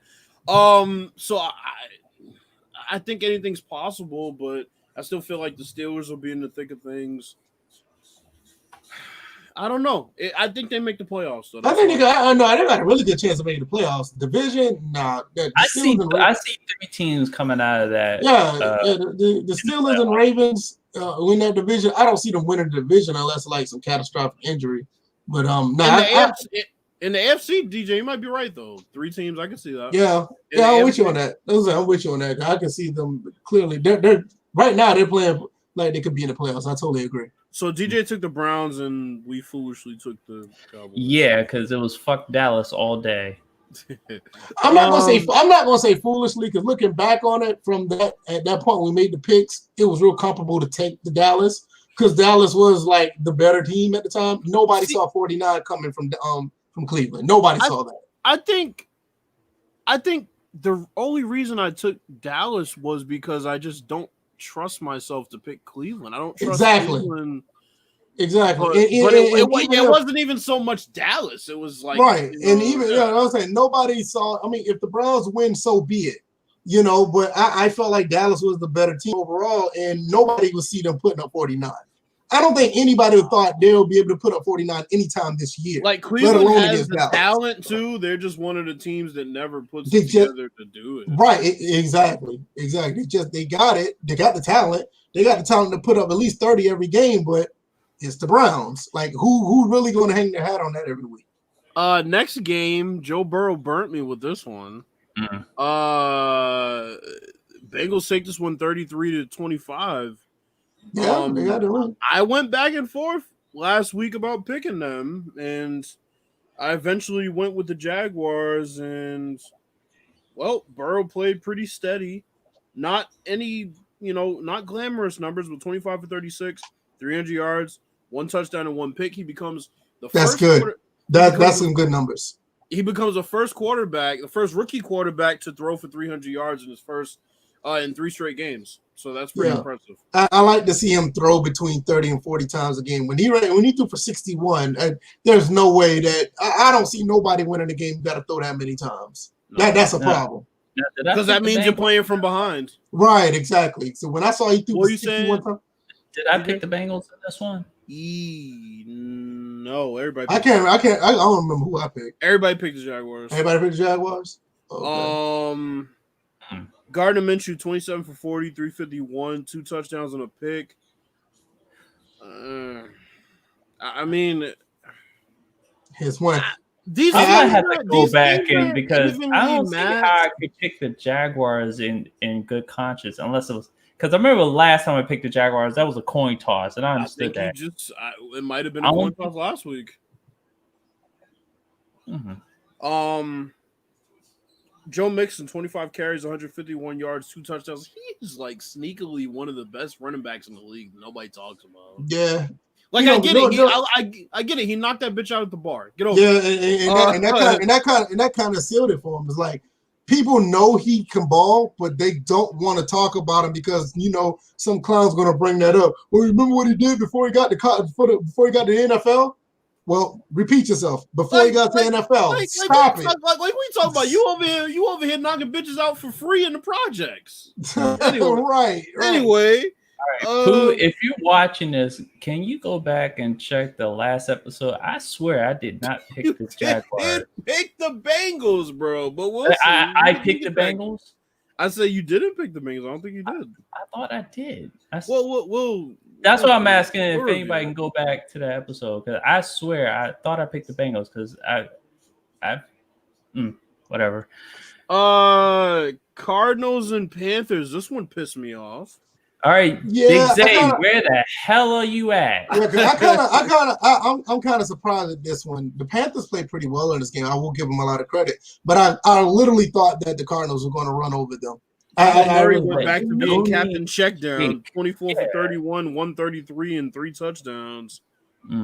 Clearly, I felt that the Cardinals was the better team. I thought they were going to beat the Panthers single-handedly. Shout out to the Panthers. They played a lot better than I thought they would. Yeah, I don't think it was going to be close. Mike Davis running really hard. I watched some of this game. He's running really. I mean, that dude is. This is the Panthers I kind of imagined at the beginning of the season. Yeah, Robbie Anderson. Welcome to the show, fellas. And then not only that, I mean, you didn't have that Christian McCaffrey, so I didn't think they were going to do anything, honestly. Hopkins 7 for 41, the first team to really hold him in check. They probably bracketed the hell out of that man. No, I think that's more of an indictment of not being aggressive. Cause their secondary can't bracket nobody. I mean, the Panthers secondary is not good. And I call bad play calling on Kingsbury. Honestly, maybe. I can see that. And with that one, we all took the Cardinals, and saw what happened there. Next game. Giants and the Rams, everybody loses. I think I said this on the podcast. The Rams took this one 17-9. I'll just get the picks out of the way. We all picked the Rams. I'm only surprised that I'm surprised they only mustered up 17 points. I'm not. It was an ugly game. Honestly. Yeah, a lot of people say that game was pretty ugly. A lot of people say that game was ugly. It's the Rams. I don't even know how they're 3-1 right now. It's like they're the it's the Rams, but you're playing against the Giants. I mean, you could at least put up 24. Yeah, but they're the most hollow 3-1 in the league. Well, we'll see what happens. They're playing against the Giants. Plays LA next. So. They're playing against the Giants. I mean, the Rams put up higher numbers against better competition. That's what I was saying. Jared Goff, 25 for 32, 200 yards right on the dot, and a touchdown against the Giants secondary. Daniel Jones, 23 for 36, 190 and a pick. I mean, it's just bowling shoe ugly. See, here's the thing. I wonder if Giants fans are chewing him out over his stats and Dave mistakes. Jones? Yeah. Like fans here in Washington are chewing out Dwayne Haskins for his mistakes. Anybody got a feel in the Giants fan base? I want to. Well, I know that, but I'm just saying. But I wonder that if the same thing is going on there. Yeah. So Golden Tate and Ramsey fought after the game. Who cares? Well, we seen that hit during the game. And then Nelson was like, "Man, he showed some extra oomph." I was like, "Yeah." He choke slammed that dude. Yeah, we all picked the Rams in that one. Bills and Raiders. Bills took this one 30. The Bills are 3. Hey, that's going to be the team we need to start watching. That team is looking really good. I think I picked the Raiders. I think I picked the Raiders. I picked the Raiders. Both of y'all picked the Bills, actually. Really? I thought I would have picked the Raiders on that one. Yeah, I picked the Raiders. Y'all two picked the Bills. I think you were going back and forth about it, and so was I. But I know I was going back and forth, but I thought I picked the Raiders. Derek Carr, 32 for 44, 311, 2 touchdowns. Josh Jacobs was held in check, 15 carries for 48 yards. Darren Waller, 9 catches for 88 yards. That defense, man, that defense. Saw that. The Bills' defense is good. The Bills are for real, man. Yeah, the Bills. I mean, we said this last year. Bills was like the only thing they needed was their quarterback to play like somebody. They had everything but the quarterback and the number 1 receiver. Really? No, that too. And it's funny the thing about Josh Allen. He's kind of he kind of is at the end point of his. It seems like his struggles as a young quarterback versus. I kind of wanted to compare his struggles with what Dwayne Haskins is going through. So if this right here ain't accurate by Pooh gets a W for this one. That statement seems so accurate right now. I can see that. Completely going up against the Ravens or something. I can totally see that. Or the Chiefs. You know what's sad though? Is in a year where the AFC was better, that wouldn't even be possible. Right. But because the Bills aren't overwhelmingly better than last year, right? And last year they were a wild card team. The Patriots lose Brady, they automatically take a step back. The Texans take themselves out of the running by trading away DeAndre Hopkins. There's been some shuffling of the cards, shuffling of the deck as far as the AFC is concerned. It's everything's kind of set up for the Bills to do that, but can we count on I guess the Bills would have a home game against Tennessee this year. Shit. There we go. Let me go back. It would be interesting to see Tennessee and Buffalo play in the playoffs. Yeah, but in the playoffs. I thought you were about to say AFC Championship. No, but playoffs, absolutely. That would be I think the AFC goes through the Chiefs. I just don't see anybody derailing them right now. I can agree with that. Everybody's talking about the Chargers, but I mean the Chargers kind of just have the setup to do that. They defensively are really good. It's going to be interesting. The Bills are 4-0, so we'll see. We'll see what happens when they start facing a bit better competition. I guess I'll say. The next game. Oh God. The Colts and Bears. G-Rod, where you at, man? Bears 19-11. G-Rod, where are you at? What the hell happened here? Are 3-1 right now. Let me just surprisingly. What were the picks for this one? We all picked the fucking Bears. They were at home too. That's fucking disgrace. I don't know what to say about that. Nick Foles, when you have expectations, we can count on you to disappoint. You fucking scrub. 26 for 42, 249, a touchdown and a pick against that secondary. Wow. Hold on. Hey, he must have watched the game because he said it was a rough game for us. Bears. Coach D is legit, but the Bears D couldn't get off the field. David Montgomery, 10 carries for 27 yards. That's why they couldn't get off the field. Dang, that's a tough one, man. That's a tough one. I don't even know what to say. That was a surprise of the week, honestly. I believe. G-Rob, the whole Bears organization gets a fucking face palm for that shit. Yeah, they get one. What's going on, Engraven? Appreciate you coming. Their quarterback threw for 190 yards. Oh my God. Hey, I mean, it was 19-11, so I mean, I don't think nobody's stat stood out on this one. Phillip Rivers sucks. Anyway, next game. I'm not spending more time on this bullshit. Yeah, I wouldn't either. Eagles and the 49ers. I know Pooh is gonna talk all this shit. Good comeback. That was a good comeback by the Infirmary Bowl. If you I think give about it. I give him a lot of credit. Good comeback by the Eagles. 25-20, the Eagles took this one over the 49ers in the injured reserve bowl for all the marbles. Let's look at the stats here. I didn't watch a second of this fucking game. I watched a little bit of it.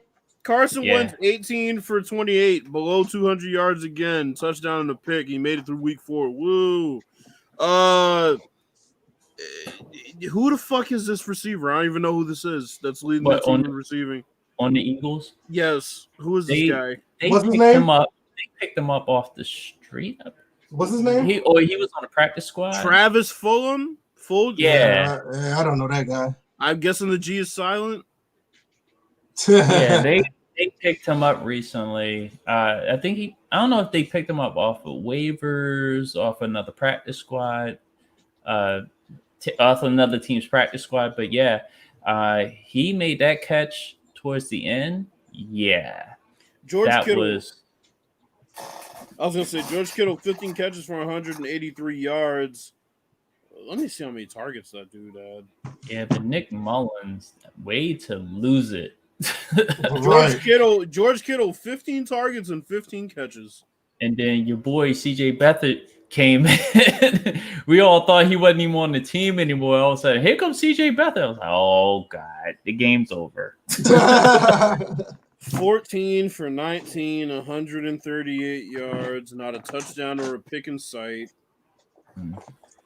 And that pass that Mullins threw, it just went right to that linebacker of the Eagles. That was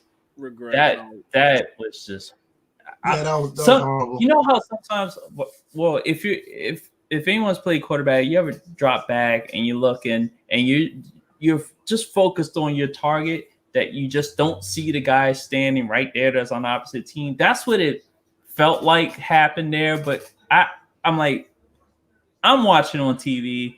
I don't see how he can't see this guy who's clearly not wearing red standing in the path of you throwing. And the ball wasn't even lofted. It just was like, oh, he threw it right at him.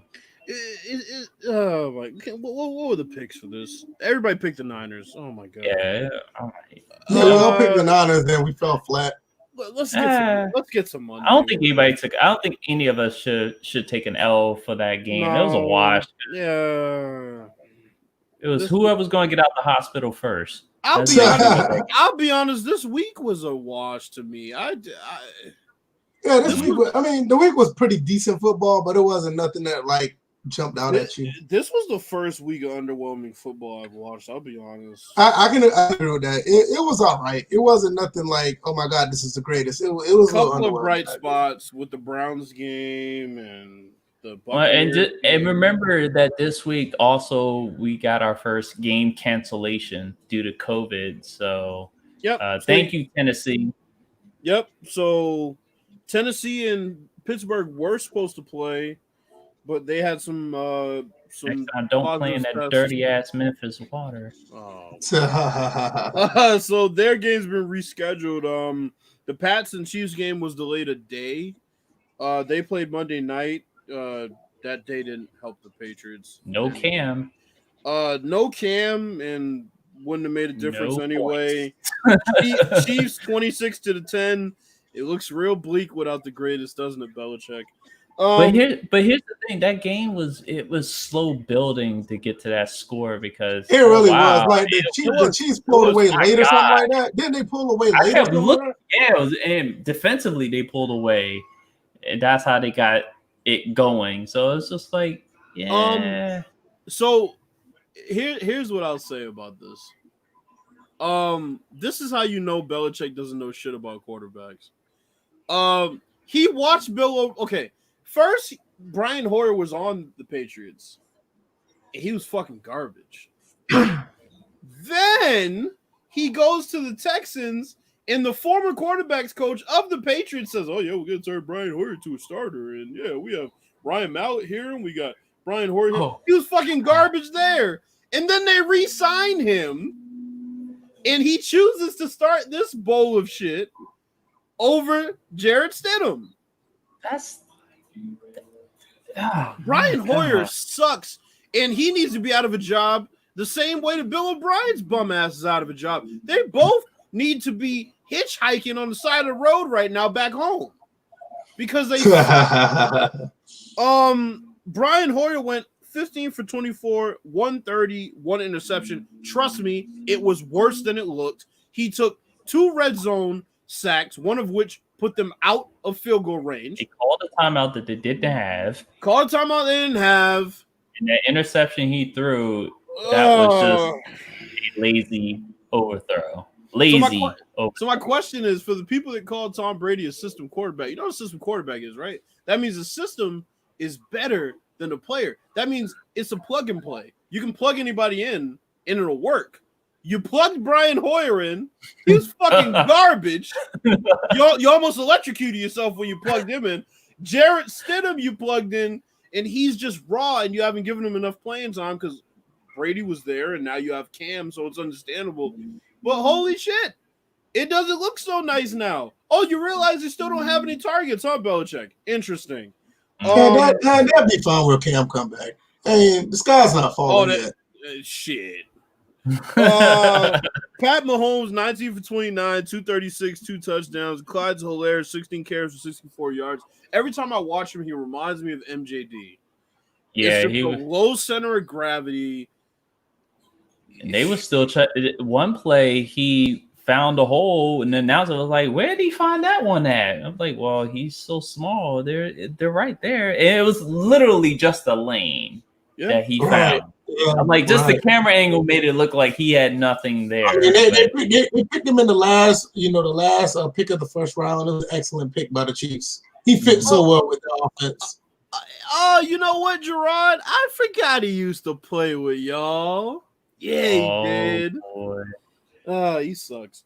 What were the picks for this game? Everybody picked the Chiefs. Thank God. Yeah. I think everybody picked the Chiefs. I mean, once Cam went down with COVID, it was over. The thing was, we made these picks before he was diagnosed with COVID. Was it? So, okay. Yeah. Okay, I didn't know that. So I thought we had foresight to understand that somebody was going to.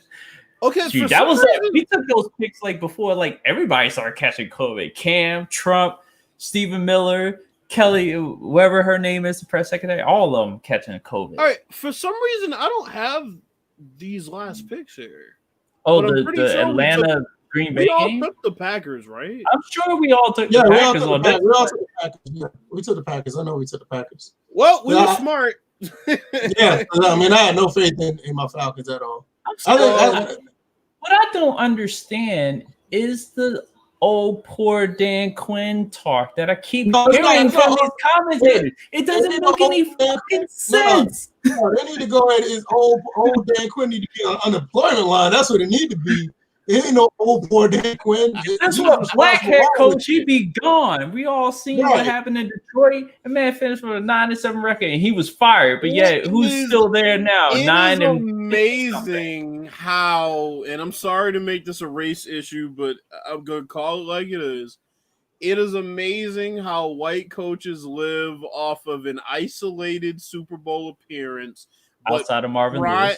But Bill Caldwell was fired pretty swiftly on Detroit as soon as things went super sour, and he had a Super Bowl appearance with Peyton Manning.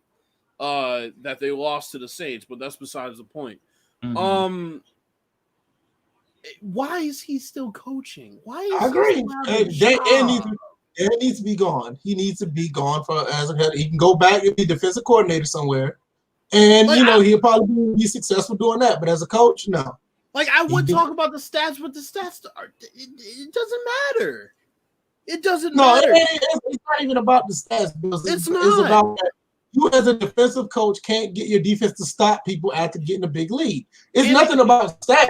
I mean, look, a kid that don't know nothing about the stats in football can see, like, wait a minute, why does the team keep losing all these games in this manner?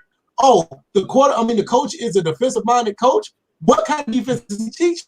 I mean, that's simple. But VF, you know what else it is? There's no reason why every year we should be saying there's no way that the Falcons should be, and then insert their record. Mm-hmm. Every single year. There's no way the Falcons should have lost this game. There's no way they should be 1-3. There's no way they should be 0-4. Every fucking year we say that, and it's not the players. It's not. No. And then you also got to look at the fact that for the last few years, they're up this amount. Well, in this game, thank God, I don't think they led at any point in this game. No. I actually thought the opposite was about to happen, but obviously we all knew better. But I feel like every year for the last few years, we're like, they were up 28-3. Oh, they were up 31, whatever. They were up. And it's just like when you have a repeated pattern that pretty much started from the Super Bowl, continue to happen under the same coach, no matter who was the offensive coordinator, no matter who's been the defensive coordinator, it's just like you eventually have to understand that you have to get rid of the coach. Right. You can't keep having this. And luckily they don't have fans in the stands. They can pipe in whatever crowd noise that they were always piping in beforehand that they do now. And the fans, when they return and if they see Dan Quinn still on the sideline for next season, they'll go right back home. And here's the most nobody comes to me. I agree. And here's the most important thing that people have to remember, because I see all these dumbass Falcons memes and it's real funny and peanut gallery laughs, but this is what people got to remember. The year they lost to the Patriots in the Super Bowl, they were far and away the best team in football, and it wasn't close. The Falcons were that good. They were all-time good. People don't want to admit it.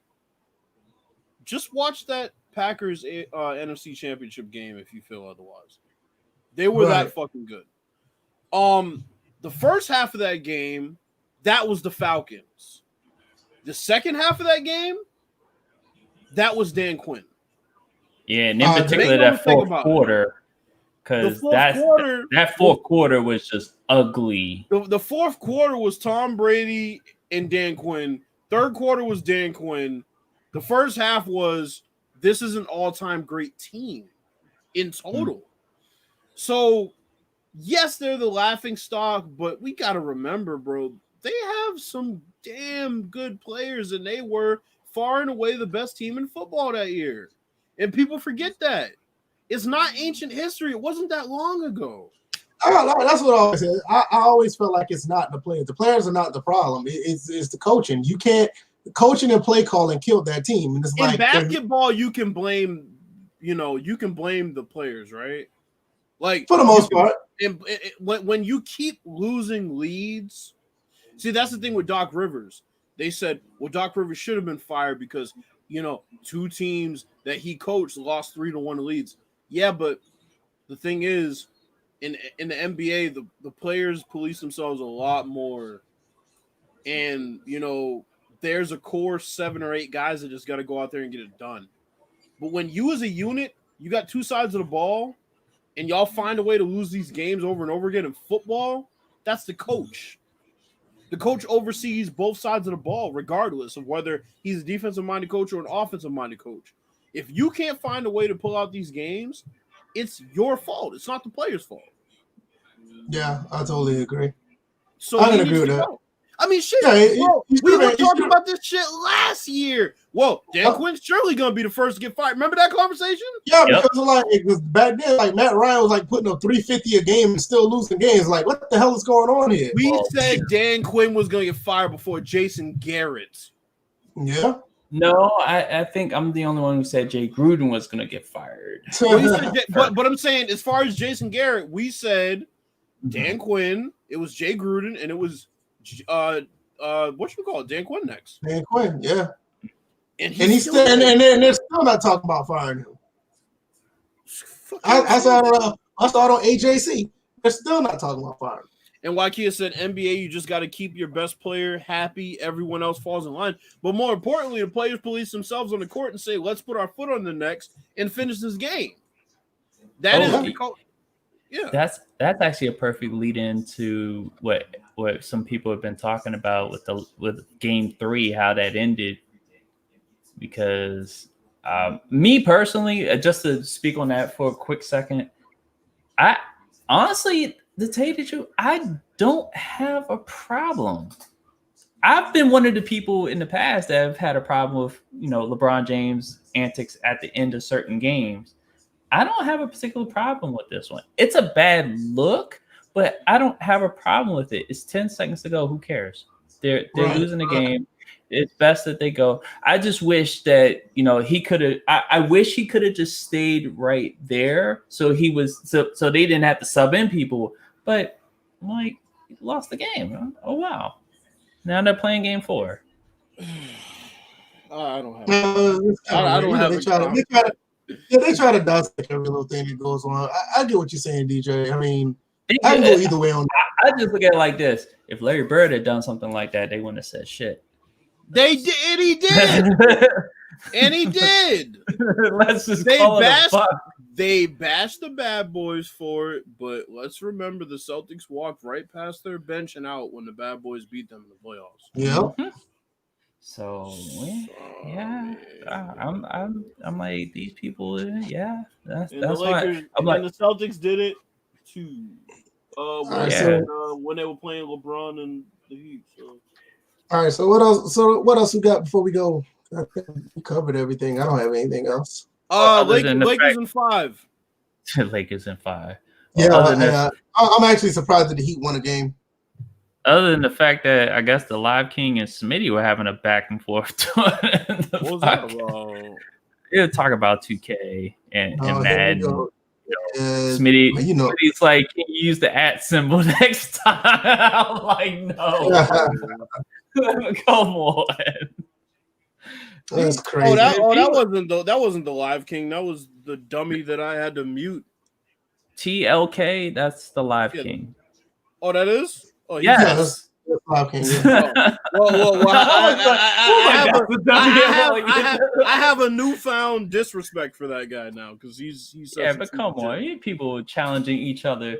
The @ symbol, man. You said these dudes dissect Madden to the bone, but when it comes to 2K, they got Ray Charles eyes.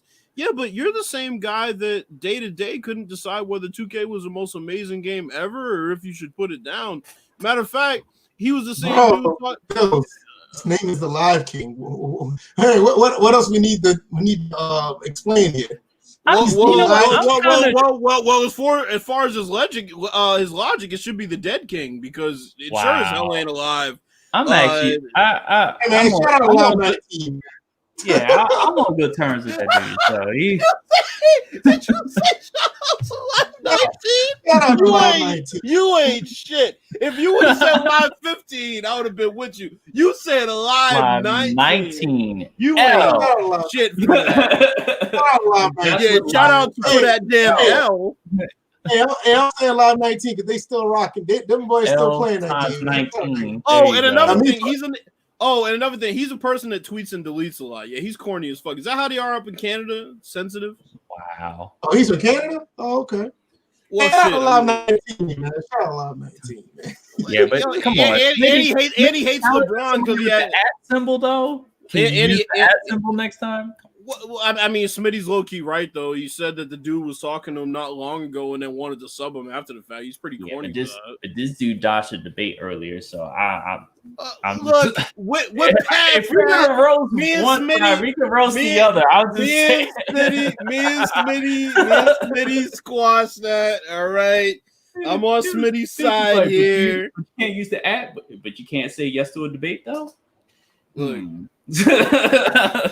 Look, they both wrong for doing for that back and forth. All I'm gonna say is this motherfucker be sitting there talking all this shit about 2K, steadily playing it. He tried to talk to me about sliders and he was wrong, and then he got bitter, and then he said some other dumb shit about 2K, like what he said is the worst basketball game ever, some stupid shit like that. And then I told him how dumb he sounded. He said, well, you can hit the unfollow button, which just proves that he's a sensitive little twat. And that's fine. You can be a sensitive little twat, but don't pretend like you're not a sensitive little twat, because all he did was then just subtweet me and people fucking retweeted it after the fact, and I still had to see his dumb shit, so I muted him. It's like, somebody's dying in the comments saying, the Dead King. That's really what his name should be if we're talking about his life. The Dead King. All I know is I finally used the mute button on 2 specific people, and my timeline has never been better. Who's it on? Who's it on? You guess. 2 people in particular. BSK. No, I never muted him. He just unfollowed me. Racist bastard. I can't think of who. I'm like, if we ever get a picture of that guy, put "fuck them kids" over it. That's basically. So who did you mute? I muted Ryan Moody and Soft Drink Sports. See, because that was after that whole, like, you post a review like after just hours of playing the game, just maybe a few hours. I mean, we already documentary, and it's just like, you know what? Because at the end of the day, with and people are right. I will only go as far as the mute button. I won't go out and block people. If people block me, that's their preference. But I'd rather somebody unfollow me if they have a problem with something I happen to say and they can't get off of it. I'm like, I did that on Facebook, and they couldn't get off of just saying shut up because I wouldn't vote for their corpse. Yeah, that dude's corny. My thing is, I've muted Soft Drink Sports because he's just a petulant child. The thing with Ryan Moody, I don't really mute him because the shit doesn't like pop up as much, I guess. I think with me, I'm just tired of hearing about Madden. And that makes sense. For the fact that I'm not playing it. Yeah. I'm like, I haven't played it. I haven't purchased it. And everyone knows my reason. I don't have to keep repeating myself. And it's just like, you know what? I'm playing these other games. I'm like, there's too many games out here to be like challenging people with the at me and especially fighting over the main 2K and Madden when you have like your NHLs, your MLB The Shows, your No Man's Skies, your Microsoft Flight Simulators, your Battlefield 4s that are still popping on PC. People getting into building PCs. You have all this stuff going on, and people are just resort to just fighting over these 2 games. That's all I'm gonna say. Smitty, you can say a lot of shit about me. You can't say I didn't at your ass every single time. Now, this motherfucker over here, I don't know what he's doing. He's doing some other shit. All right, I guess that's gonna be it. I mean, we at the 2-hour mark. I will say this: preliminary sports just came in. No Man's Sky. Should they have cities? People are building their own cities. They don't have like pre-made cities, but people have been like, because you can build bases and people allow people to like edit parts of their base if they want to come in, be a part of the group. And there have been cities constructed because of it. Yeah. Through the players. So I think I favor that over them pre-constructing. But they do, with the latest patch, they did put in something that seems like more of a district, like a very huge building. I'll probably post it on Twitter. I'll post a picture of it. I took a picture of it when I saw it earlier. It was the first time I came across it. So right. Yeah. Let's slide up Wow, on here. yo, LeBron. I don't have gave anything. his calls Let's out see. there. All right, that was episode 181 of the First Appearance tell podcast. them about the merch. Hey, I was just about to get to that. I got the banner down there. I'm gonna tell them what's happening. All right. Shout out to everybody who's here, people who came through. Chris Thomas was here earlier. Good to see him. Scott Smith was here earlier. Good to see him. Some guys who are actually, making time to come see us. Tadao, he's on the night schedule driving truck, so he shouts us out and comes through and say something before he drives on his truck every night. So that's cool. Appreciate that. We do have merch, and go to the link teespring.com. /stores/Framerates gear. I'm gonna put that on the screen real quick so y'all can see that. Whenever you guys get a chance, y'all don't have to buy anything yet. It would be great if you did, but we have a lot of merch right here. So you can spread the word based on what you're wearing. Let people know what we got going on here. We got masks, we got total face coverings, we even got What's that, a damn diaper? Wow. No, that's the face cover. We got face babies in the coverings. gear. No. Go the next to the white shirts. What is that? What? That is a face cover. mask? That's a face mask? Yeah, absolutely. That's a damn diaper. Nope, it's not. It's a face cloth. How you gonna? Wow. That's a face cloth. Okay, it's a face mask now. That's a diaper. So you put that on your face and you let everybody know that this podcast is the biggest thing going on.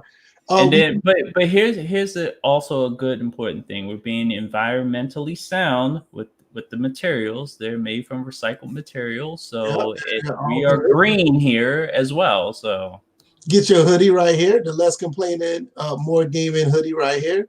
As soon as the thing pop up, you can see the bigger picture of it. Here it is. It looks like a KKK hoodie. No, wow. KKK hoodie here. That's why I didn't get it in that color. It's a regular hoodie that you can wear.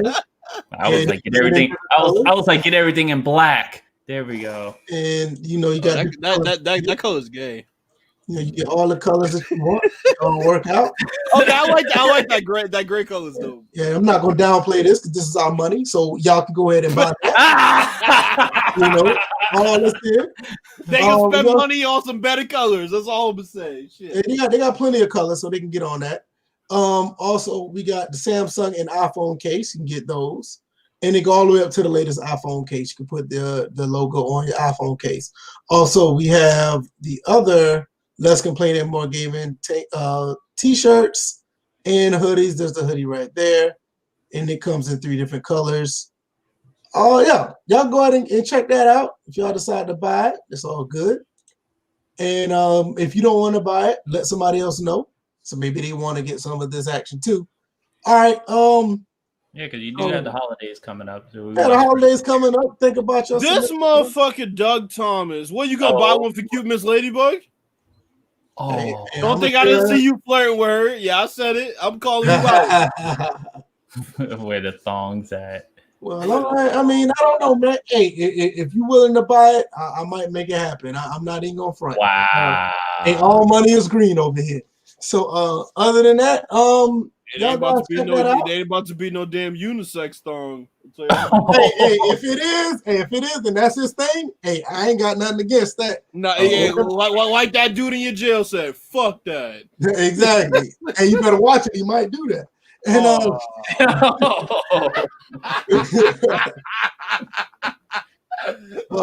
yeah, man. Let's do the outro. What you got? One thing. Rest in peace, Van Halen. Yeah, he died today. Yeah, one of the greatest guitarists of all time. Absolutely. Yeah. What you got, DJ? Well, the fact that there's an outbreak at the White House, I'm staying the hell away from there. Hope they recover. But that cough, that breathing heavy, they got a long way to go. But anyway, guys, I am not going to stream tomorrow night because tomorrow night is the vice presidential debate. So I will be watching that. I'll probably move that show, What the Fuck Just Happened, to Friday at 8. So you catch me at EVO325 over on Twitch. And yeah, It was a good show tonight. We got through some various topics, had fun. People got roasted, took L's, and yeah. And one hasn't popped up since he took that lasso. Oh yeah, that is true. What about you, Bills? What you got? Lakers in 5. I hope Miami takes his L tonight, since we talking about L's. Mm. Yeah, like I'm surprised they won a game, to be honest. Also follow me at official Grand Music. That is OFFICIAL Grand GRAND Music. For that. The real way to spell music, not with a K or anything like that. And then Grand Sports Talk, Grand GRAND Sports Talk on IG. Follow both of those pages, and yeah, I got a lot of good music coming for y'all in the near future. I'll also be posting the links on Twitter, so follow me at JMBMJ on Twitter. Yeah, man, y'all do that. Check that stuff out, man. That's what's up. Shout out to everybody don't be coming to my boy Caruso, bro. He's hurt, man. All right, shout out to everybody who's a Patreon. Shout out to you guys. Tadal came through earlier. BigZayMack put him in the game. Quaface, Doug Thomas. Appreciate y'all for supporting. Every little bit helps. If you guys decide to become a Patreon, link in the description. $1 a month is the minimum, and trust me, it goes a long way. It helps the channel grow and helps the content be fresh and more vibrant. Also, you can catch us on Spotify, Google Play, iTunes, and SoundCloud. My next stream, I don't know. I may not stream. I'm definitely not streaming tomorrow. I'll probably put a video up, probably a maximum football video up. Friday, I may stream maximum football. A lot of people have been requesting that. I know a couple people have been requesting NCAA 14 updated rosters as well. I probably will do that along with the college football mod. I just never got around to it. I know a few people already DM'd me and actually sent a message on one of the comment sections asking me to do so. So that will probably be on deck this weekend. And, on Saturdays and Sundays, I'll be streaming as well. So hopefully we'll see you guys then. And just thank you guys again for all the support. You guys be safe. Wear your mask. I prefer you to buy one of our masks from Teespring and wear that and be safe and show everybody what's going on over here. All right. You guys be easy. Be safe. Be blessed. All right. See y'all Thursday. Peace. Peace out. Stay the fuck away from that White House.